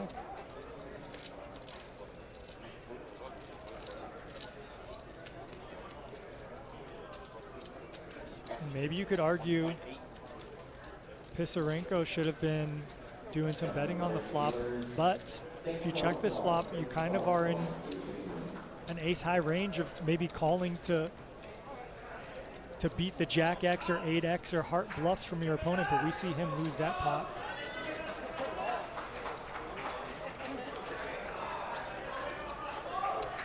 Lots of commotion in the background. Stuff happening on all the tables. It's truly a spectacle today. Like I said at the start of the show, day 8 is my favorite day because so much still happens and no one's guaranteed a seat at the final table. And we are just enjoying the roller coaster that all these players are on. Nemeth was almost gone. Mangini was almost gone. Mizrachi was almost gone. Did Mizrachi double up again to 32 million? Someone just said that in the chat. I don't know if that's No, we can true. see it right here. Okay, thank you. He's got 17 million. Chat, please don't lie to us. We have the Inspector Gadget set up here with all the screens. Sorry I missed that. I should know better than to listen to believe anything that comes from the chat. Someone in the chat just said LeBron announces retirement. And we do have Ponce all in. Ponce all in at the other table doubles up. Ace-King versus Jacks of Dombrowski, and Dombrowski's now going to be about a 10 big blind stack. And Schultze from the small blinds has to get through just Parati here. Remco, 15 big blind shove. When you have an ace here, kind of close, but again, look at how close the equities are. This is a spot where ICM is a definite consideration because it's a big shove for 15 big blinds. And you know this range is going to be wide, but do you want to gamble here with ace-4 and run it? Call. Christopher Lord, Donnie Peters finished in 163rd place, and we do see an all-in and a call, Remco. Wow, Parati makes the call, 18.8 million. Schultz's tournament life on the line with 7-8 suited, and you know, as you can see, basically 50-50 here versus ace-4.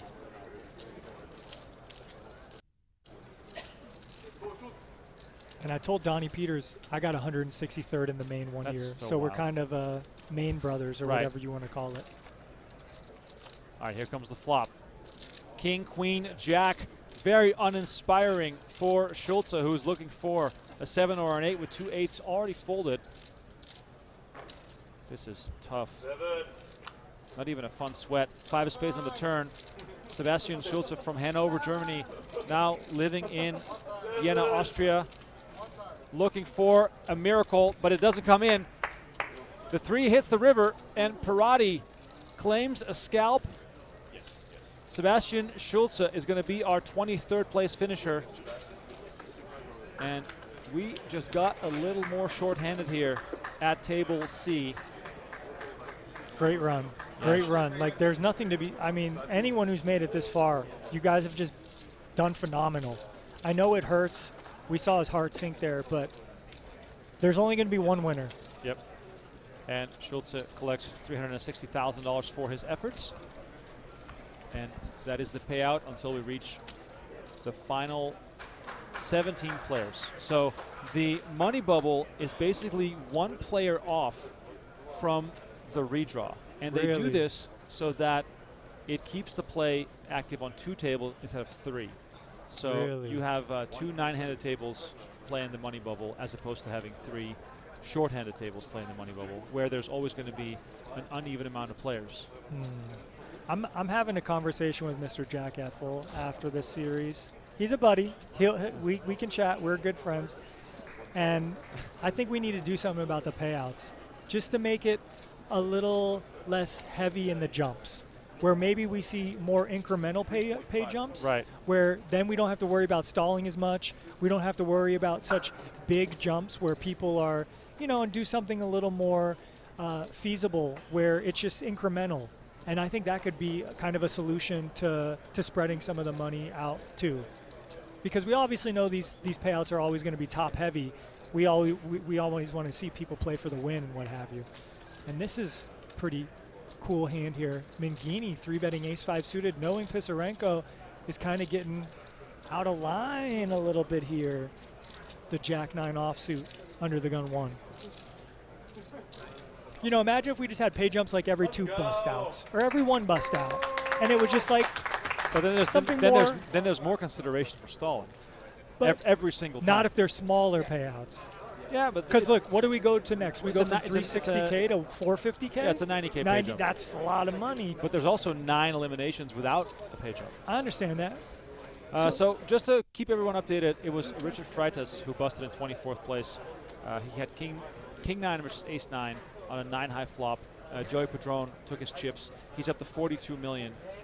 Oh, the dealer lets that hand stay. He did not make his chair by the last hand hitting the button, but the dealer lets Bojovic off the hook here, and let's see what Bojovic is dealt. The worst hand in poker, 7-deuce offsuit. But yeah, just imagine, what if the pay jumps were like 10K from 24 to 18? It was just like 10K a jump. Like, sure, it seems like, oh, people might stall more, but when you're making 360K and it goes 370, 380, there wouldn't really be stalling. But whatever, it's just an idea that we can discuss. $1 million for the final 9. That's going to be tonight. That's going to be during the night shift with Nick and Ali. That's what it's all about. 3 tables remaining in the main event. We are here live until we get to 18, just so you know. Ooh, Nemitz with an easy call, King 8 offsuit. Sub 10 big blinds when the small blind shoves. Knows the small blind just jamming like half the deck more or less into him. And 5-6 offsuit, kind of dicey here. Like, against someone who studies Nemitz, maybe you just want to fold that hand. It's only 6 high, but we're running this, Remco. Big favorite for Nemitz. Oh my 6-4-3 comes out, and Veloso hits a pair and a straight draw, and now Nemitz looking for a king or an 8. Turn is the queen of spades, and the dealer making quick work of this. 10 million in the middle. Nemitz on the ropes, looking for a king or an 8, or he will be our 22nd place finisher. And the river is the 7 of hearts, and that is it. Nemitz eliminated in 22nd place. One of the most feared players in the tournament, Stefan Nemitz from Vienna, Austria, now on the rail. He's going to eclipse $1 million in total live earnings with this result, but he was obviously hoping for a whole lot more, and now we are down to 21. Little flurry of eliminations here.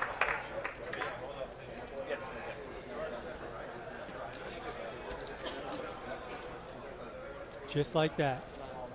Just like that. Yeah, we got a lot of short stacks, even though the average stack is deep.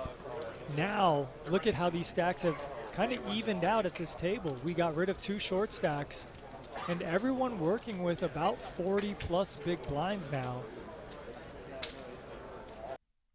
So I doubt we see a whole lot of all-in confrontations unless we just see 2 more monsters clash.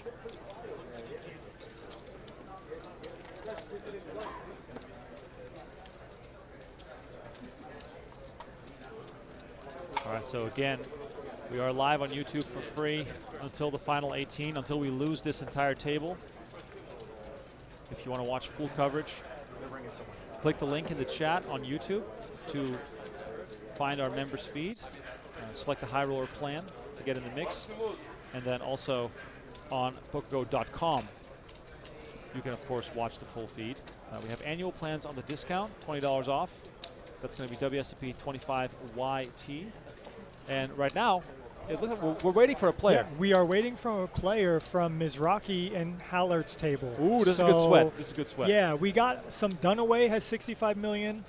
Hallert has 56 million. Wozniak has 30 million. Greg with 24 million, and a couple short stacks. Guerra, Iachan, Mizraki around 25 bigs. So let's see after this hand plays out at the other table who is going to join us here at table C.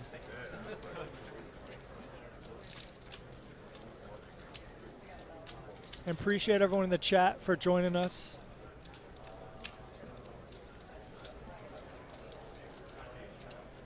We got a minute to kill, so if you guys have any questions for Remco or I, give us a second. But yeah, we appreciate all the love.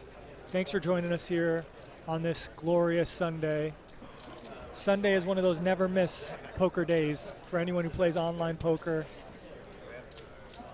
I've missed many weddings, family engagements, times with friends and family just to grind my ass off in this poker world. Can you still buy into this tournament? No, you cannot. You could buy in till late day 2, but yeah, we are now on, what is this, day 7 of the main event? Day 8. Oh my God, day 8. We find out who makes the final 9. And I think we're getting Iachan with only 8.7 million coming to our table here.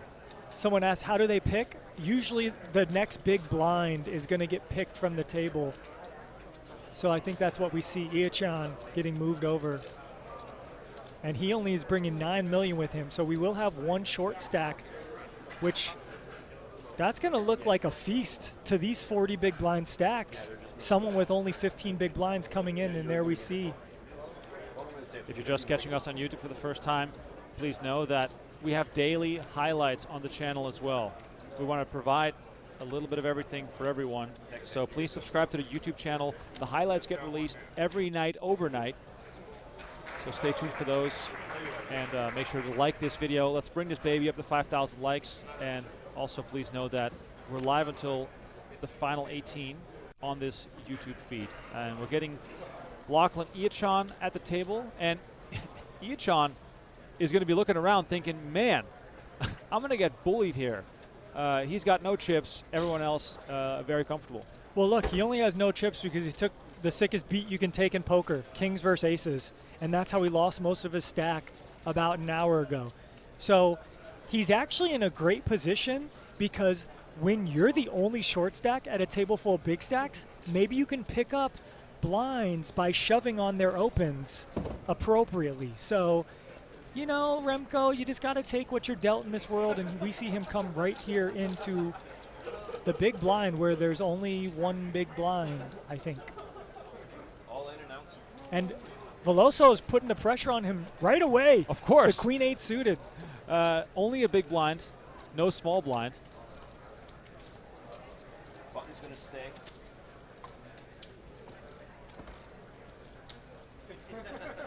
And thanks to PokerGo for putting on this free coverage.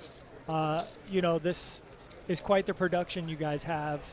So many people that are a part of this operation, and this is such a big event. So just to get everyone this added coverage that you guys have done the last week or so, I know how much has been put behind that. So shout out to PokerGo for doing that. By the way, we have a new chip leader, Braxton Dunaway, up to over 60 million. He took chips from Lee at the feature table, now on 67 million. So the wild card that I spoke about earlier is definitely living up to the hype. So Braxton Dunaway trying to run away with the chip lead? The Dunaway runaway. The Dunaway runaway. Love it. If he hits 100 million anytime soon, that name might stick.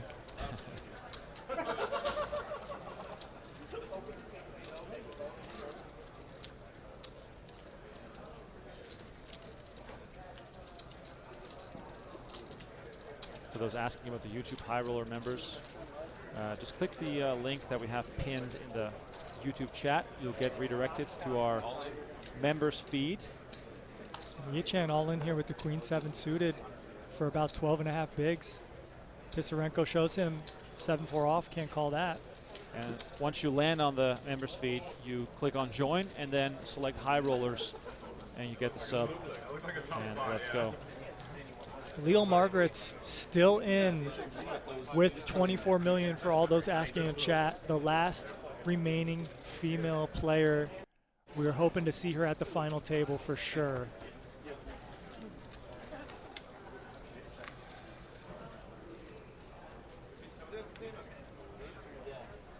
I forgot to tell you, I brought pastries. Oh man, what kind of pastries are we looking at here? Oh baby, smells delicious. Let me know your favorite pastry in the chat. We got a croissant, we have a pain chocolat, and we have an apple turnover. Don't make me say any of those. Rank them in order. That's the apple? Yeah. That's the pain chocolat. It's just chocolate inside. Why do you guys say it like chocolate that? croissant? Why can't you just say it's just chocolate? that's what it's called. Chocolat. That's what it's called. I'm sorry. These would be my top two. Yeah. I need something to put on this one. Probably. Really? Yeah, but that's because you're American. Exactly. You're not used to the quality. We need toppings here in America. Yeah, because the bread sucks. That's true. You're a Subway guy. You already. I know that was my past. You already admitted to that. We got donuts. We got apple fritter here. Cream-filled donuts, of course. Boston cream, cinnamon rolls, fry pies. Fry pie. Cheese Danish. That's a good one, Murphy. Cookie Monster for 7 Lizard. Samo says muffins in Vegas are $15. On the strip, yes. Pisarenko with king 5 off is going to attack Ozumok's big blinds. Ozumok on the turd just makes the call with the 9-7. Tristan's going to deny the pastry. Maybe later. What a square. By the way, shout out Café du Vegas. They have 3 locations. You know, no free ads, but still, if you want some good pastries and good coffee, Café Central, Café du Sud, and Café du Val, 3 locations. They are my favorite. All right, flop here. Ace-3-7, all diamonds. Ozumok pairing a 7 and with diamonds. Obviously, we don't have to give Pisarenko immediate credit for an ace. Yeah, he's raising the small blind. These blind-on-blind battles are very wide ranges. As we see King 5 offsuit be in the range, 9-7 offsuit be in a calling range. But this is a very welcome flop if you're Ozumok, the in-position player, and only facing a small bet. And Pisarenko's going to have some ideas probably to maybe double barrel or even triple barrel this depending on the run out. But maybe this is a card where he wants to slow down now that he's picked up some showdown value with a pair of 5s.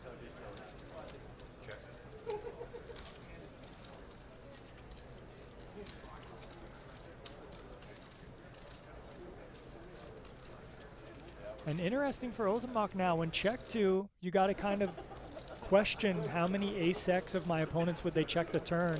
And I think there's quite a few when, let's say you had ace-10 without a diamond. That might not want to play a monster pot. As we see Ozumok get the 100% check mark, rivering trip 7s. And Pisarenko probably has ideas of checking or maybe a small bet and try to target like a 3. But this is dicey.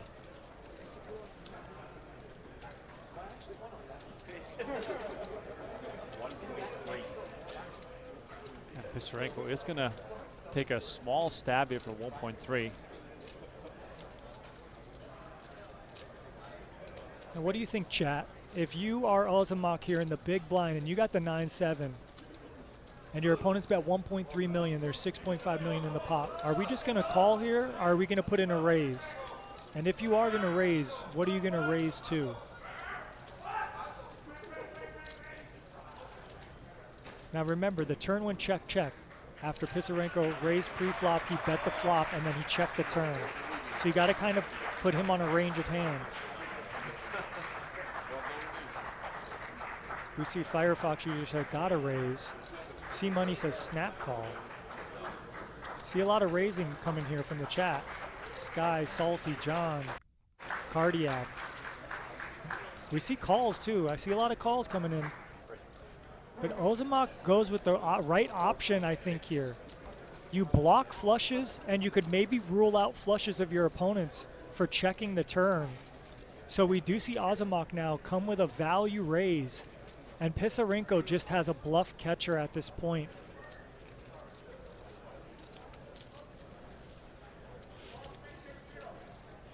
Chris says raise doesn't get a call always.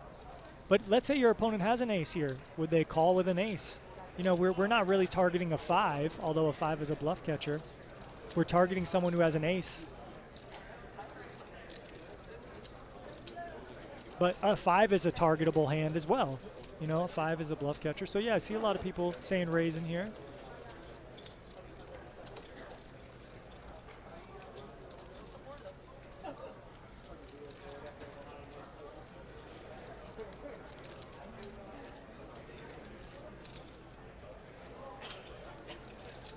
Now Pisarenko might be thinking, well, the turn gets to go check, check. Do you have that many flushes to play this way? So he might appropriately range Ozamok to a 7 and only a 7 if he's going to try to bluff at this. He does have the 5 of diamonds. He blocks some full houses and he blocks some flushes. But who knows what will happen here?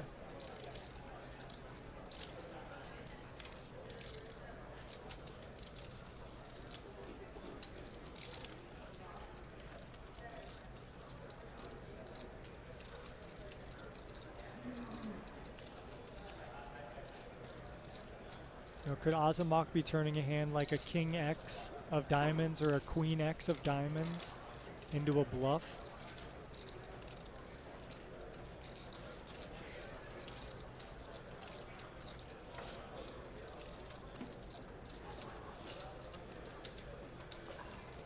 Or just a hand like Jack 9 with a diamond into a bluff? Pisarenko counting out chips, trying to get a read on his opponent.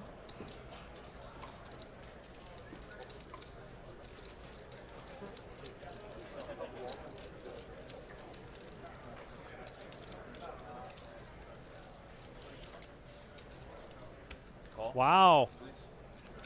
Very nice value raise there from Ozamok, and he's up to 29 million, just like that. Just like that. And people in the chat wanted to call. That's why you raise. He thought about it with a 5, paid it off with a 5. Very well executed there by Ozamok. All right, so 20 left in the main. We are streaming for free on YouTube this table, Table C, until the final 18. So keep that in mind. If you want to watch the full feed, PokerGo.com, or if you get a YouTube High Roller membership, click the link in the chat and hit the join button, select High Rollers, and you can continue watching. That's going to also give you, of course, access to Final Table, Night Shift, all that good stuff. And we got future content planned as well. High Stakes Poker new episodes. The membership feed is full of additional content. A small update from the outer tables. Leo Margetts is still on 23 million. Adam Hendricks is on a tear so far. He's up to 69 million. He just busted Schwartzberg, so that brought us down to the final 20. And Kenny Hollard, for the first time in about a day and a half, finding a bit of resistance on our main feature table, down to 47 million. Dunaway, runaway on 76 million. Wow. That's so many. That's 125 big blinds right here. Boyevich 1.2. Ozamok with the call. Mingini now to act in the big blind. These aren't really the hands you want to take multi-way, but obviously it's okay for one big blind.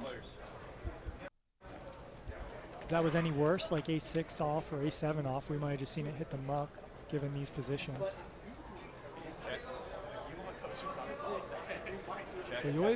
Boyevic flops the best hand.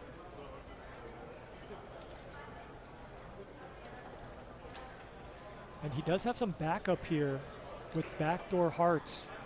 So we do see him check back. And Boomska, 3 7s. It's a jackpot here in Las Vegas, folks.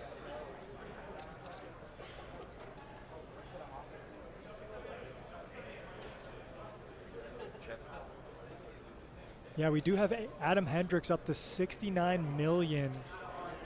That's piles for another very experienced, great player left in the main event.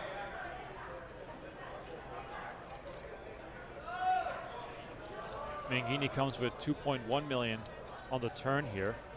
Bojovic awaiting, or I guess contemplating, how this hand can develop, how he can make the most money here as he makes trips to the turn. Yeah, Mangini's going to have the most 7x out of all the ranges because he's going to have suited 7x, 6-7 offsuit, 7-8 offsuit, maybe 7-9 offsuit, you know, king 7 offsuit. So he just comes with a bet, turning his hand into a bluff. Bojovic, he might want to come with a raise now because he could get a lot of money from weaker 7x holdings, but he might also just call to kind of trap and keep in this wide big blind range.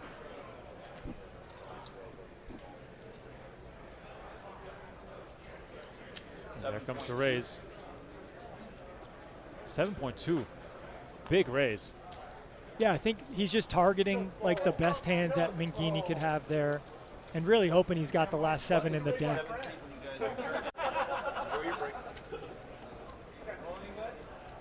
Grinder update. Grinder has 15 million, I believe.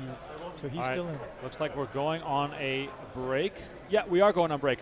All right, 20-minute break, give or take. We'll be back with more coverage until the final 18. Thank you all so much for watching. Hit the like button, subscribe to the channel. We'll be back in 20 minutes for continued coverage of Day 8 of the World Series of Poker main event.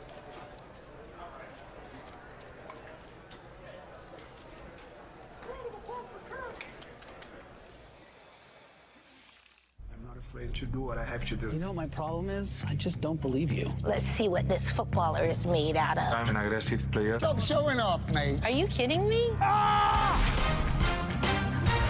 Anything can happen in a big game on tour. Well, Tomas, difficult for this run to come to an end, but how would you describe what this experience has been like? Oh, it's always amazing. The main is just so unique. And I got 30th last year, so being here again, I mean, still bittersweet not getting what we all want, which is at least final table or winning. But yeah, happy with the run, happy with how I played, and try again next year. And something unique about this run was you're playing with Diego, one of your friends. I know the whole group chat came to support. What was that experience like? Seems pretty once in a lifetime. Yeah, it's really amazing to have a friend and playing with him. I also had another friend, not Mexican, but lives in Mexico, which we played together also. Yeah, it's just amazing to share this experience with friends. Great run at it. Thank you for your time. So are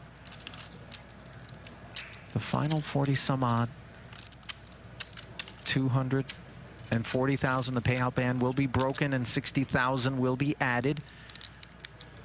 Officially 40. And right away we see Arai putting Mizrachi in a spot. Yeah, look at this. Do you have the line for us up to this date? And Arai opened to 600, which was a click. Mizrachi defended his big with the queen 9, flop top pair. Check called $500,000 on the flop. Then check called 2.2 with the double gutter to go with that top pair on the turn. Pot grew. And then on the river, the third barrel from Arai. 5.2 million, and in terms of sizing in relation to that 7 million that was out there, does this third barrel read value or desperation? I would say it just reads a difficult size to navigate against. It could be value, it could be a bluff. It does get through the ace, such a great card to bluff. Bravo, sir. This Araya has shown a lot of to play some big pots. Chutzpah? Yes, wow, look at you. Look at you, Ali. Say a word at the same time as me again, my friend. See what happens. Good shot, straight draw, and the backdoor clubs, of course, that which motivated the 7 high to fire. All right. Part of that Japanese delegation that has rolled very deep. Here with Octavian Vogel, who told me that you're playing the main for the first time. You free rolled into this thing. How? So, a couple of months ago, my wife and I were talking about if we should come all as a family, and then we had a few things come up at work, and we're like, nah, we won't do it. And then I played like some mystery bounty tourney on GG, and one of the bounties was a ticket into one of the satellites, and then I won the satellite. So then I said, it's not transferable now, we have to go. So picked up the kid and wife, and yeah, over we came. First time in the main, yeah, going pretty well. So what's the response right now from your kids, your wife, your friends that are watching? Because it's day 7 and you're very much alive. Yeah, so my wife, I flew out 3 days earlier to play a little bit, and then my wife came with our 3.5-year-old on like a 24-hour flight, and now she had to fly back with the 3.5-year-old, so I feel very bad about that. She is a trooper. And now she's worried that if I go make the final table, she's going to have to come again with the 3.5-year-old. So right now I'm kind of really feeling bad for my wife.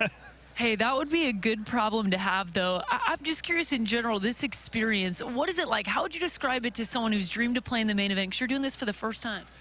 It's everything I hope for and more, obviously. Like, wouldn't have thought that I'd go that deep straight away in the first main event. But yeah, it's an amazing experience. Obviously, like, this is the best event of the year. WSOP is everything everybody dreams of. So yeah, it's been awesome. Good luck to you. I'm going to send you back to your seat. Hopefully your wife has to book that flight, by the way. I hope so too, yeah. Thanks for the time. I hope they let him know if he was missing hands. That was a while there. Oh my. Well, hang on. What do we have here? What's going on with 3 players in the hand? I didn't say anything about the hand. What are you talking about? There's 3 players in the hand and there's speech going on. There's no speech. I didn't say anything about my hand. I'm saying the 2 people that was all in. I didn't say anything about my hand. Why are you trying to be a nuisance, Kenny? You're sponsored PokerStars Pro. You're embarrassing yourself. Was the razor Kasu flatted? I'm stating a fact. I've called, so obviously I have a hand. That's all I said. So I'm not wasting time tanking with nothing like 7 deuce because I've called pre-flop. That's my point, right? That's all I'm trying to say. I didn't say anything about my hand or their hand. Just to clarify. And we see at the blinds Trying to get me a penalty. getting it in. You should know better than that. As a sponsored PokerStars Pro, it's embarrassing. I just stated a fact. That's all. I wasn't even talking to them. And you're not in the hand, so please don't make any comments. Thank you. I'm in this tournament. I have the right to. Yeah, but don't try to call the floor on me. I'm talking about the hand. Don't give them wrong information. Don't lie to the floor. You said it before, Ali, that Holler might... I got a hand because I called pre-flop. It's not rocket science. He's speaking, he's just wasting time thinking. I'm not wasting time. Have a look at my... You want to come have a look at my hand? Okay, don't worry. Clock appears to be the single-syllable antidote to all that ails. Yeah, I wonder how many times that word has been uttered. Countless. By the way, I did say it was a raise and a call. Then we saw the 4-bet and the jam as ace-king and 2 10s collide.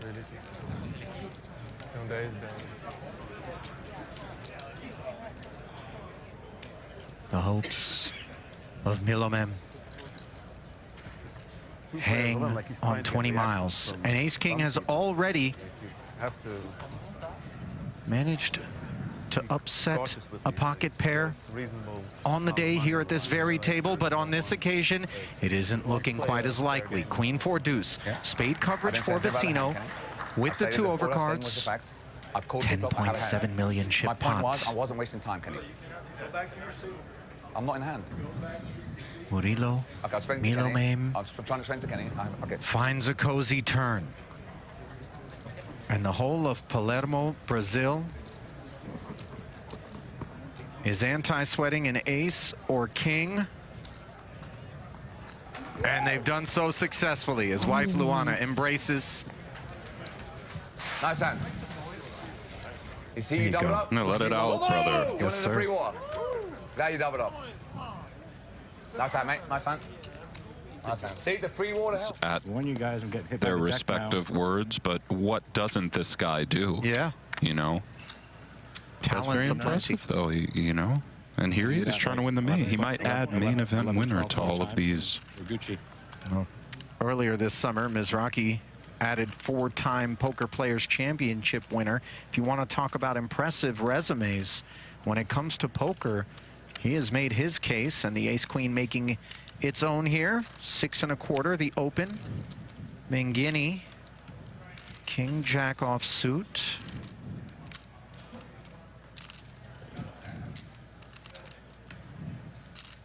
First observations of Jared on the day. Just shy of $1 million in career tournament earnings for the 37-year-old businessman. Originally from Snowshoe, West Virginia. That's a state that's given us one of poker's finest, Jason Kuhn, famously from the Coal Belt. Very much, and choosing to 3-bet a hand that does 3-bet a lot.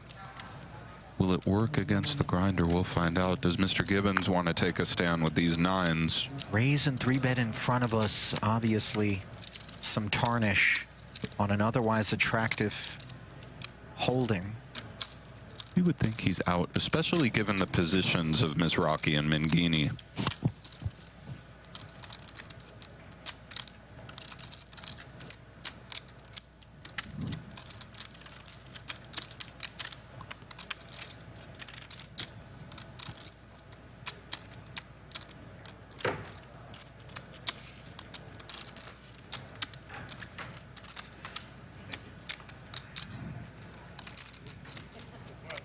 Margette's now, Leo. Last woman standing in the event. King 10 suited. Not enough. Now back around to Mizrachi. He doesn't waste any time. 4-betting to 8.5 million. Boy, that came in quick. You know he had his mind made up. I've always loved that about the grinder. He's just telling this gentleman it's going to be for your life if you want to dance. And the ace-queen in particular, Nick, we find varied sentiments about that specific holding. Ace-jack less so, but that one is the cuspiest in terms of do we just step aside or do we activate? And we can see the grinder with the aggressive reputation choosing the latter. I was noodling over whether. Nice hand, Michael.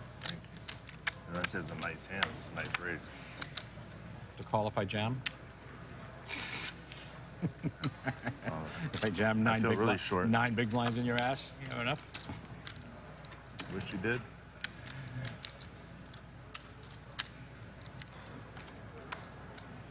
Ace tray.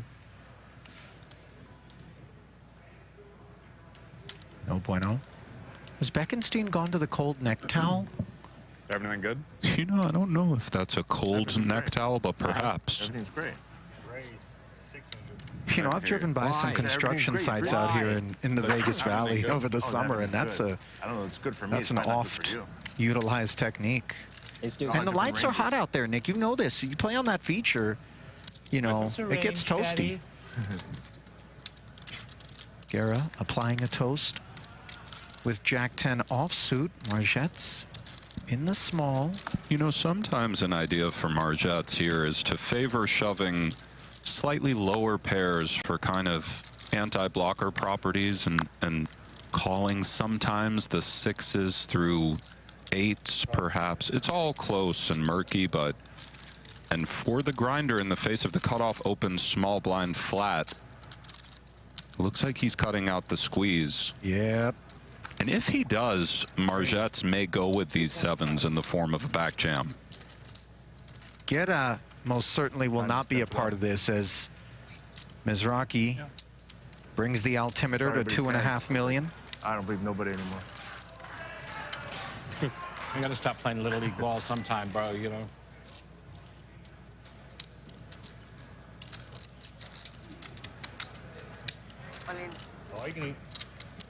And there it is, as you suspected, Margette's wagging a finger in the face Ladies of Mizrachi's. Gentlemen, good luck. Sietes contra 10. Sietes.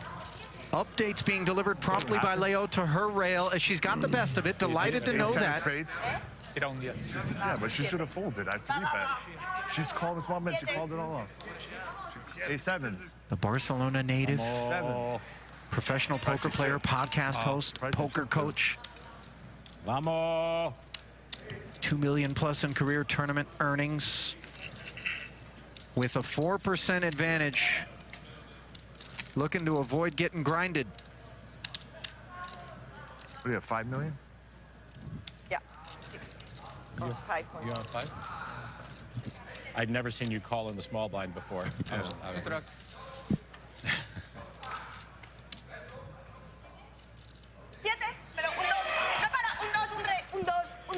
I don't speak, you know, but I believe she said set, although he has the Broadway draw working. She wants a queen, she said. I'm pretty sure that wasn't it. No reina. No gracias. 10 doesn't change a thing.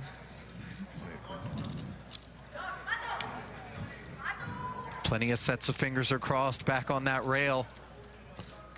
Let's keep it queen free, dealer. Por favor. Oh, yes. And that'll work. Was that the grinder, by the way? Just I don't think it was. I think it was Gibbons, who's definitely not. Huge double for Margette. Embraces the rail. Oh, yeah, they're loving it. Like flatted, I raced for 2.5 hours. What a moment for her, by the way. She has a bracelet, Nick, from the fashion to go to an all-in and a call over at table C. What are the particulars? There it is, Bojovic and Hesse, kings against ace-king. Bojovic, the covering stack, that is the good news. The bad, of course, we can see on our screen. 18 and change in the middle. Will the dreaded ace magnets draw the needle? They will not. Queen, Jack, 8. Oh, no. On the turn, it isn't the 10, but rather the ace that dashes the hopes for the time being of Hesse. A single king is the only path to victory. A 10 to carve it up. And instead, is a 5, and that hurts. What a run from Hesse. It's 240 waiting at the window. Man, right? How have you got 2 haters to that side? Do you know these women? I believe the woman in yellow just mouthed, "I hate you." I do not envy your life. If you live with these women, God bless you, man. God bless you. God bless you. I wish you all the luck in the world. God bless you. Are you with these 2 women? You don't know them? So you got a hater either side? They're amazing, but they both hate me and you like me. This is what I mean, thin line between love and hate. It's the thin, I don't know, it's the thinnest of lines. Thin line, love, hate, thin line. It really is, it really is. You can tell just from the rail. Hater, lover, hater, lover, hater. The thinnest of things right now is the ice upon which Kasuf is treading. Hater, lover, hater, in between. You love it. You love punishment, right? Why are you standing in between 2 haters? Just curious, bro. Just curious. I love the Hooks look. for Vecino. You're looking like a bot. The whole camera crew's on you. You're standing in between Shout the 2 out to hating Eric women. Ridgway, Bottled Water, OP, and Christina Thomas, who all stepped in promptly to advise that that little character with the fists, the rock, is from Pokemon. Nick, Geodude is what he's called. Okay. Thank you for that. Well. Get both their numbers. And we'll go double dating. We'll go double dating. Oh, I don't know if that's going to I've work. never dated a hater. Never dated a beautiful hater like one of these 2. Beautiful, beautiful. How much is this? Kasuf, I mean... Do you have any haters? Have you met any beautiful haters like this on the road? Unbelievable. Most beautiful haters in the world. God bless America.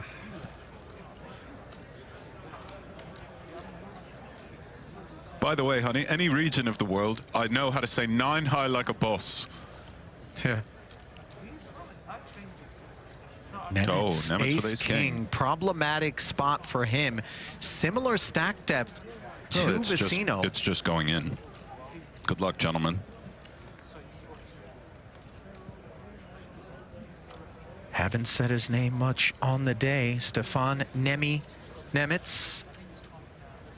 Hometown of Vienna, Austria. Now lives in Perkersdorf, Austria. Just shy of $1 million in career tournament earnings. Professional poker and soccer player. Bachelor's degree in sports management and good taste in quarter zips, if I do say so myself. So the 3-bet, which we all anticipated, does come in. We're off to the races. 9.6 million in the middle. Nemitz covering slightly.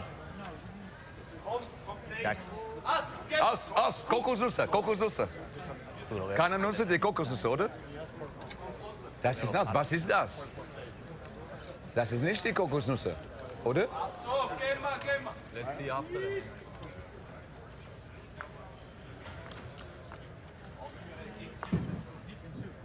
$9.87. Not what we had in mind with ace king. That's more fun, right? You take 3 of clubs, right? Overpair in the gutter. 3 of clubs. You guys happy? 3 of clubs. Deutschland, for Deutschland. Juan Carlos. Los. 3 of clubs. Holding. King of clubs. There you go.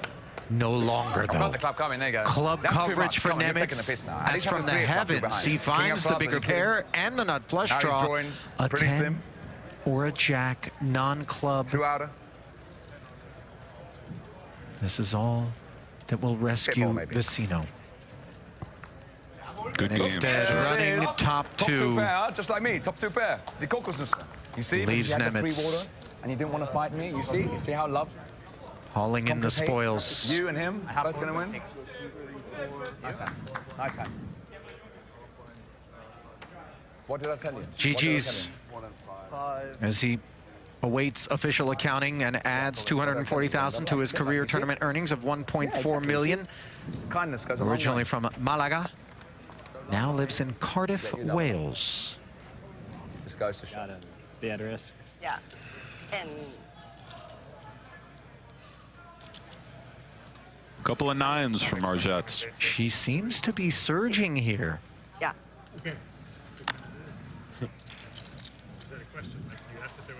A click. Now, Mizrachi has been pesky and obviously a force to be reckoned with. Direct left, unpleasant presence.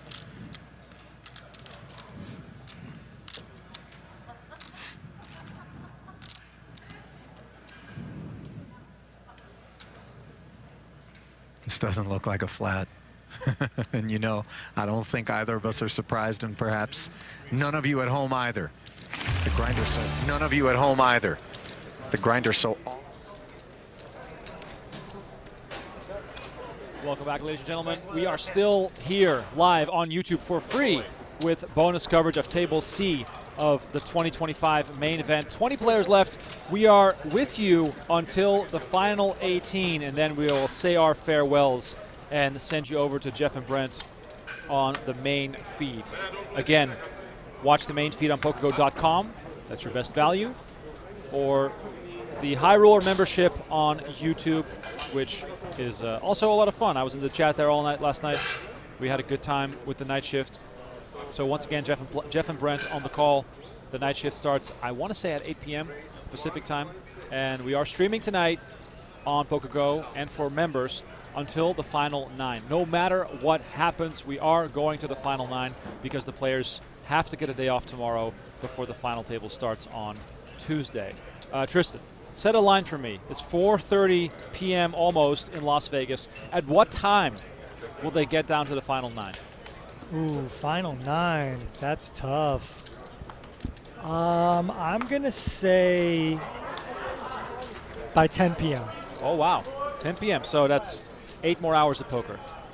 So sorry, 6. 5 and a half. 5 and a half. To get from 18 to 9 will go, I don't want to say fast, but depending the stacks, and we do see a couple short stacks out there, when the blinds start getting up there, it's just inevitable clash of big hands, and that's that.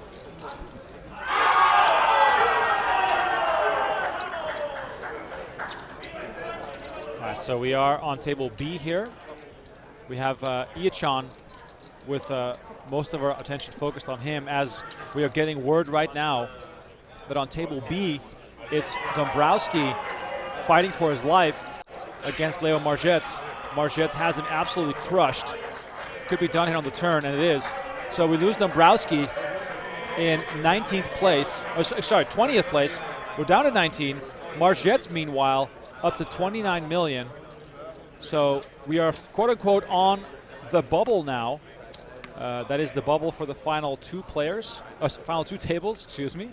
And once they get down to 18, that's when we have a money bubble. So to make this more confusing, we'll get down to 2 tables of 9, and then there is a money jump from 360,000 to 450,000. Here's Iachan with kings, and Veloso makes it 1.6 million. We got a no-brainer shove here, and does Veloso have a call here? He must.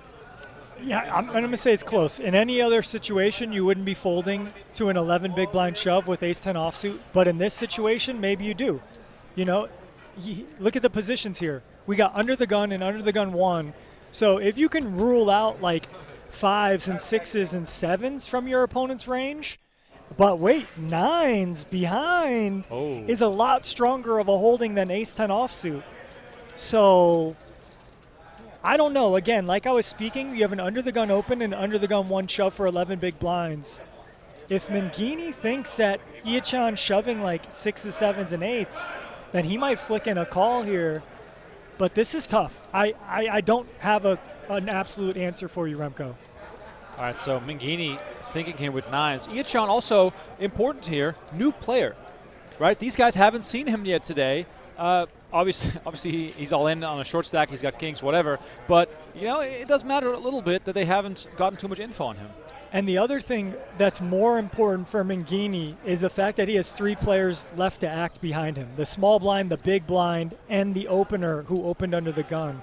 So if you wanted to practice avoidance, this would be probably a good spot to. But I don't know if we could fold much better hands. I don't think 10s ever hit the muck here. We do see Iachan with a better hand. But in terms of range, Mangini might want to call this. And he's going to make a disciplined fold. And this is why. Oh, my gosh. Wow. Bojovic with queens in the small blind, and he must be salivating right now, but he'll soon find out that this is not the right spot for him. I mean, he's going to see it's not the right spot, but you're right. He's salivating indeed. He's definitely going to at least call this. And I think call is really like most of your options here. You could call to trap. I don't really think you want to have much of a re-raising range here in these spots because the under the gun player is going to play very honestly moving forward.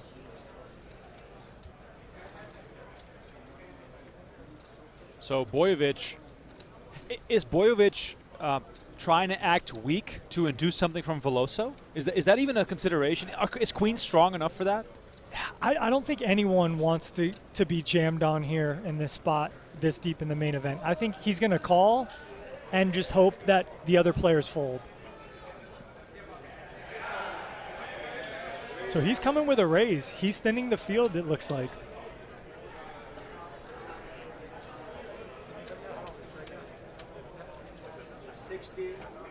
And the snap fault from Veloso. Iachan in a terrific spot to double up to 20 million. 1 queen in the muck, queen of clubs hit the muck. Yeah, and Bojovic can stomach this. He's got 31 million behind. Yeah, just unlucky, honestly, if you have queens. We talked about the 9s folding, right? Like, what's Iachan's shoving range really? And queens is well ahead of it. All right, so awaiting the flop here. 19 players remaining in the main event. Iachan at risk of being knocked out. But Iachan is well out in front here. Only 1 queen left in the deck. And it comes 4-7 to all hearts. Baby. And Bojovic with the heart. Are you kidding me? If you don't have heart to stomach these kind of runouts in this game, don't play poker. Oh my God. This is so gross. Iachan sick to his stomach, awaiting the turn in river, but at least the turn is clean here. So a heart or a queen. River card is the jack of spades, safe card, and there it is, double fist pump from Iachan, who is way back in it. Yeah, after losing the monster pot, kings versus aces, for 40 million plus a while back, he finds himself back in it here with 25 big blinds, up to 20 million. All right, so again, if you're just joining us on YouTube, this is our free Table C stream. We're on the stream bubble. If we lose a player, stream is done. So are we just rooting for double ups? Yeah, of course. We want to stay here longer. So if you are curious how to watch more of this, PokerGO.com, obviously. Annual sub on a discount, WSOP 25 YT, saves 20 bucks. And then on the High Roller membership tier on YouTube, you can also keep watching. And notice Veloso being racked up. He's going to be moved to another table. We have 6 players here. There's going to be 6 at another table and 7 at another table.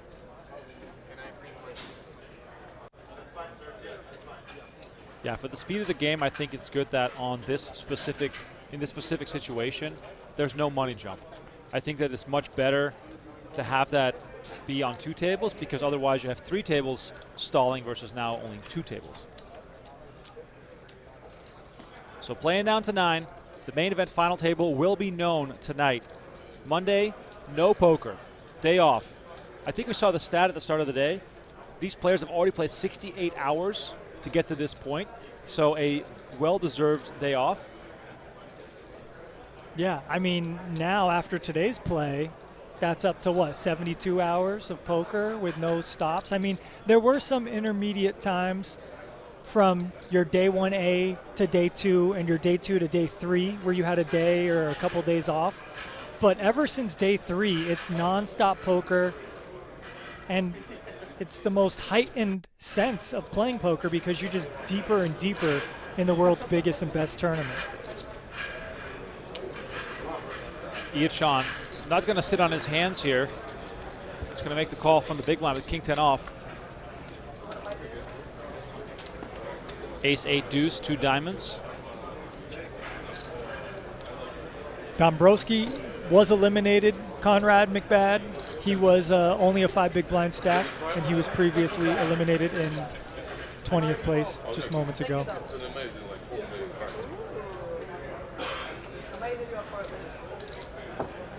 So Bojovic here raising the button. These ace-high boards normally just want to bet your range because you hold all the stronger ace-x holdings. But Iachan has a easy hand to continue with in the face of a small bet, but in face of a bigger bet, he makes a fold with the king of diamonds and 10 of hearts.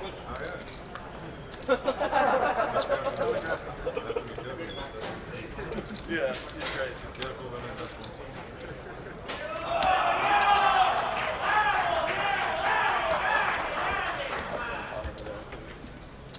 Michael Mizrachi, the grinder, still in at the other table, working on about 14 million in chips.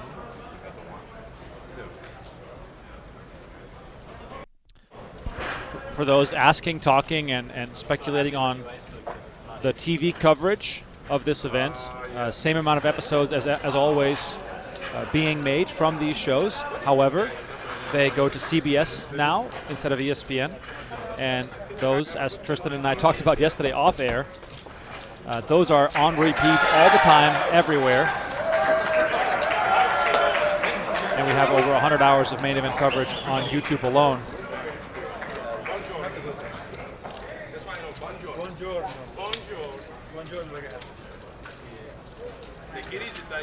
The grinder currently has 19 million in chips. I was going to say, grinder up to 19 million, just won a pot with kings. Just wanted to say that we have all 3 tables running on our secondary screen. I'm kind of shocked at how much action there is. It's like everywhere. Yeah, we're in the matrix right now. This is exactly where we want to be. This is the pinnacle of poker right now. We're just spectating, like, who's got a better seat in the house than us?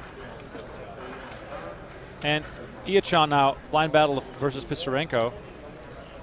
Just going to limp in with ace-4. How do we generally approach these blind battles, which for many players can be overwhelming?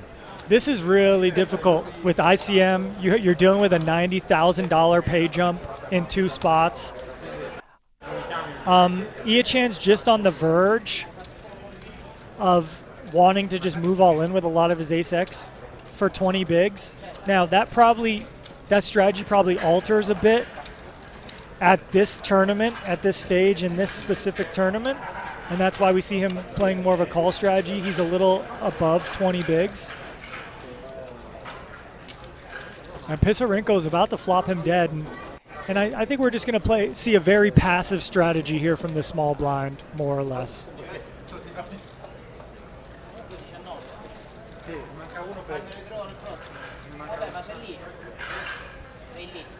So quick check on the flop here. 8 of diamonds on the turn. Pisarenko now with 2 pair and the check mark.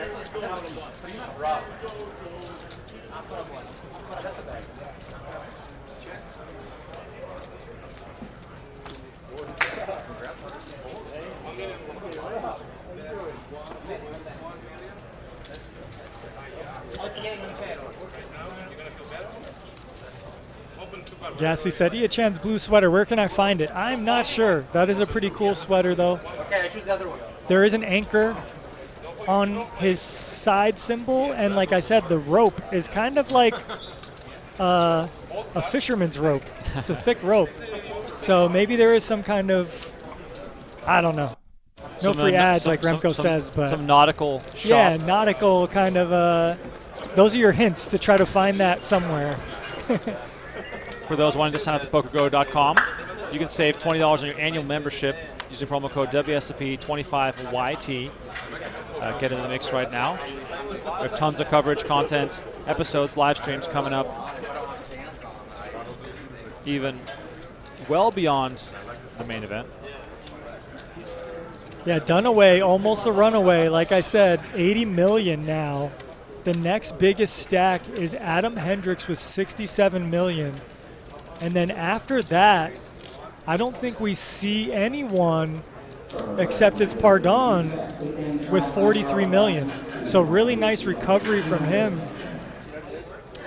doubling his stack after making a big fold with 10s earlier in the day.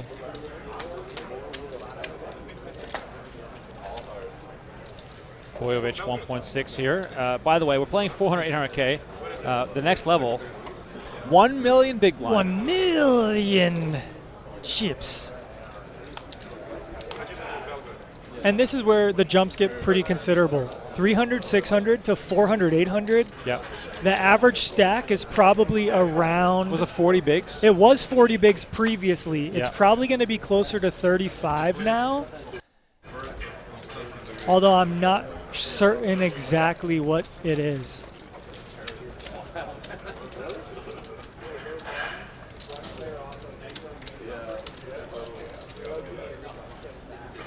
Russell in the chat coming in with the details. 38 big blind average. There we go.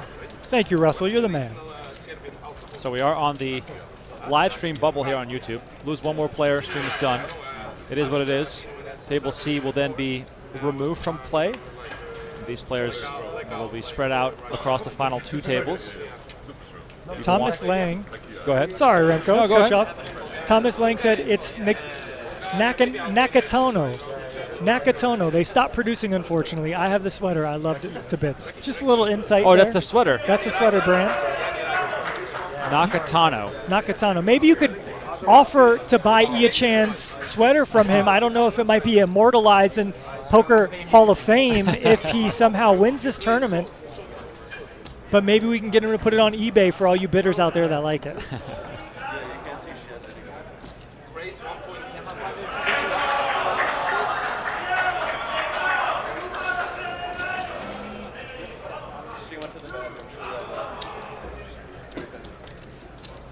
Pisarenko makes it 1.6 now. And, you know, we are playing six-handed here.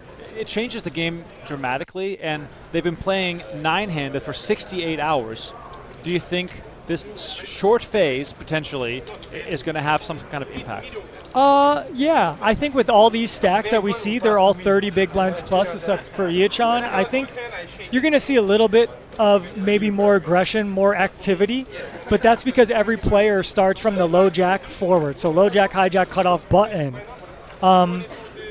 So yeah, you can open your ranges a little bit. This is my number. It's my age. 22. Someone asked in the chat, how many started this event? It was 97-35 right there at the top of the screen. It's being tracked in real time, the remaining players. 9,735. Justin, yes, we do have some different commentators. I'm Tristan Wade with Remco Renkema. Bottom of the barrel right here. We are the free YouTube stream, so they just pulled us off the street. We actually don't know anything about this game. And we got Jeff Platt and Brent Hanks working the PokerGo stream with Ali Najad and Nick Schulman coming up later tonight for the famous night shift.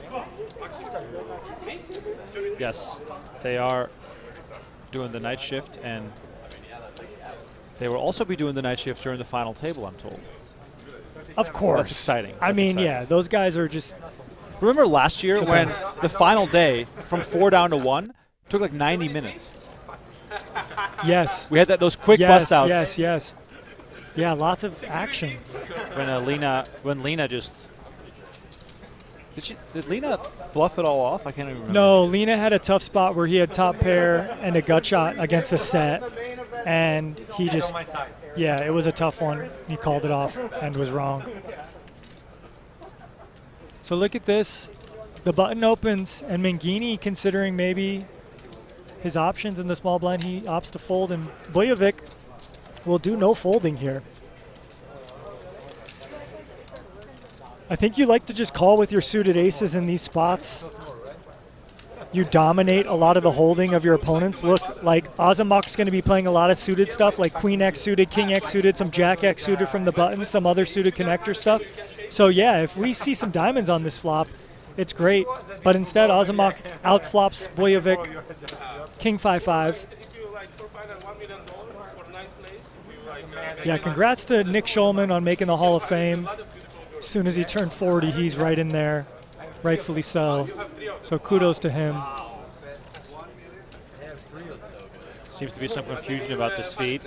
As it's clearly stated on thumbnail and title, this is table C bonus coverage. This is just one table that we are tracking for the free YouTube feed. The main big show with all the hoopla and all the silent interviews and all the extra coverage, the coverage that you've grown accustomed to, is available on PokerGO.com as well as on for YouTube members. I can't repeat this enough. I know we have a lot of new viewers, but it is something I have to explain.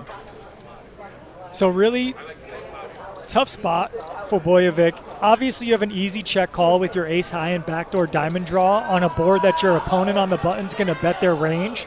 King 5-5. This is where it gets dicey because the bluffs start coming in from your opponent like Jack 10, Queen 10, Queen Jack.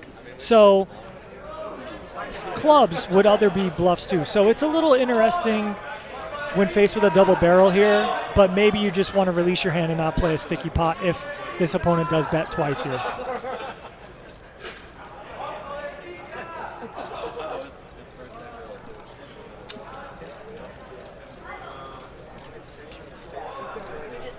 So we're just waiting for Ozamok to decide here. Does go check, check. Yeah, so he checks back a pretty strong hand. And ace high is probably just going to check this river. Beats. Oh, it goes check, check. Surprising check from King 4, but I guess he didn't think he could seek value there. Big all-in happening in the background. We have pawns all-in with jacks versus queens. And the queens hold up, meaning that we are down to our final 18 players, as Ponce has just become our 19th place finisher. Diego Ponce from Mexico City. Hugs all around from him. We are seeing a bit on our second monitor here. A big round of applause as well. He's going to collect $360,000 for his efforts. And that brings us down to the final 2 tables of 9. And on that note, that'll lead us into the sign-off for our YouTube feed. Action will continue on PokerGO.com as well as for YouTube High Roller members. So please join us there. I'll be in the chat in both places later on, and we'll have Nick and Ali on. We have Nick and Ali on the night shift from 8 p.m. onwards, I believe. So little look at the table C chip count. These players will get moved to tables A and B. And just for some additional context here, we now have a pay jump looming. We'll go from 360K to 450. The final 17 are guaranteed 450. And then the pay jumps start coming a little more frequently. Final 13 get 560, final 11 get 750, and the final 9 get $1 million. We have the same names that we started with near the top of the counts as it stands. Kenny Hollard still doing well, but Braxton Dunaway now up to 76 million. He's our chip leader. Adam Hendricks is in second with 69. Joey Padron on 43 million, and then Hollard in 4th place. Leo Margetts in 6th with 30 million, so very much in a spot to make the final table. And I'll just give you this extra little side info. We have Mizrachi all in with pocket queens on the main table. Anthony Gregg deliberating with pocket 9s. Dunaway still last to act, so we'll go radio mode here for just a minute as we wait to sign off. Yeah, I think this is the stage of the tournament. And we do see an all-in. All right, so Greg does put it all in with 2 9s. We have a monster all-in on our main table. Grinder's so excited. He's got a chance to get back up to 38 million in chips. 2 queens versus 2 9s. All right, we're just going to jump right in here to main feed. A little bonus for you guys. Mizrachi at risk. Queens versus 9s. 38 million in the middle. Look at that. Little pork chop for the fans, as Jason Somerville would say. Tony Gregg just looking for a 9 and a 9 only. Jack on the turn. It's not going to change it. The roller coaster of Mizrachi. Down to 3 big blinds earlier. He is, oh my God, I've never seen Mizrachi like this before. He can't bear to watch. Oh my God, he's sick to his stomach. 2 outs for Anthony Gregg. 38 million. It's a 6 on the river. Mizrachi with the monster double up. From 1.9 million to 38 million in just 2 hours. And Tony Gregg is down to 7.8 million. A little extra here for you guys watching, and we might as well stick around here for the exit interview with Diego Ponce, who busted out in 19th place. So we'll have Natalie Bodie now with Diego Ponce to reflect back on finishing in 19th place in the main event. Natalie, what do you have? Diego, you come to Vegas for the very first time. You satellite into the main event. You finish 19th. How do you describe the last week or so of your life? I think it's the best week of my life, honestly. I came to Vegas in mind of playing other events. Last Friday, I woke up, I said, I'll do the 145 landmark. I won it, and then I went to the 1100 landmark, and thank God I won it. So it was a dream come true for me to play the main event and to have this deep run. I mean, I only dreamt about it, so I feel very blessed. I know you quit your job just a couple months ago to pursue poker professionally. It's a pretty good finish to kick that off. What will be most memorable about this moment? I think all the support that I have from home, from people in the Royal as well, but mostly from home. Everybody was sending very good messages. I received a lot of calls, very good people supporting me. I feel very blessed. I thank God for this opportunity. I hope I can do this deep run again. I'll keep on working, keep on studying. This doesn't end here. I'll check my mistakes, everything I did wrong or that I could have done better. I'll come stronger. Thank you for the time. Congrats on the run. All right, and on that note, we will sign off. For Tristan Wade, my name is Rem Karinkama. It's time for a redraw down to the final 18 players. You can watch that coverage on PokerGo.com as well as in our High Roller tier for our YouTube members. Once again, thank you all so much for watching this bonus coverage on YouTube as we take a look at our chip counts on day 8. As I mentioned, Dunaway on top, Hollard sliding, Mizrachi surging. It's been an absolute wild ride here in the first couple of hours, but there is much more poker still to come. Please enjoy our coverage on PokerGo.com. Thanks for watching.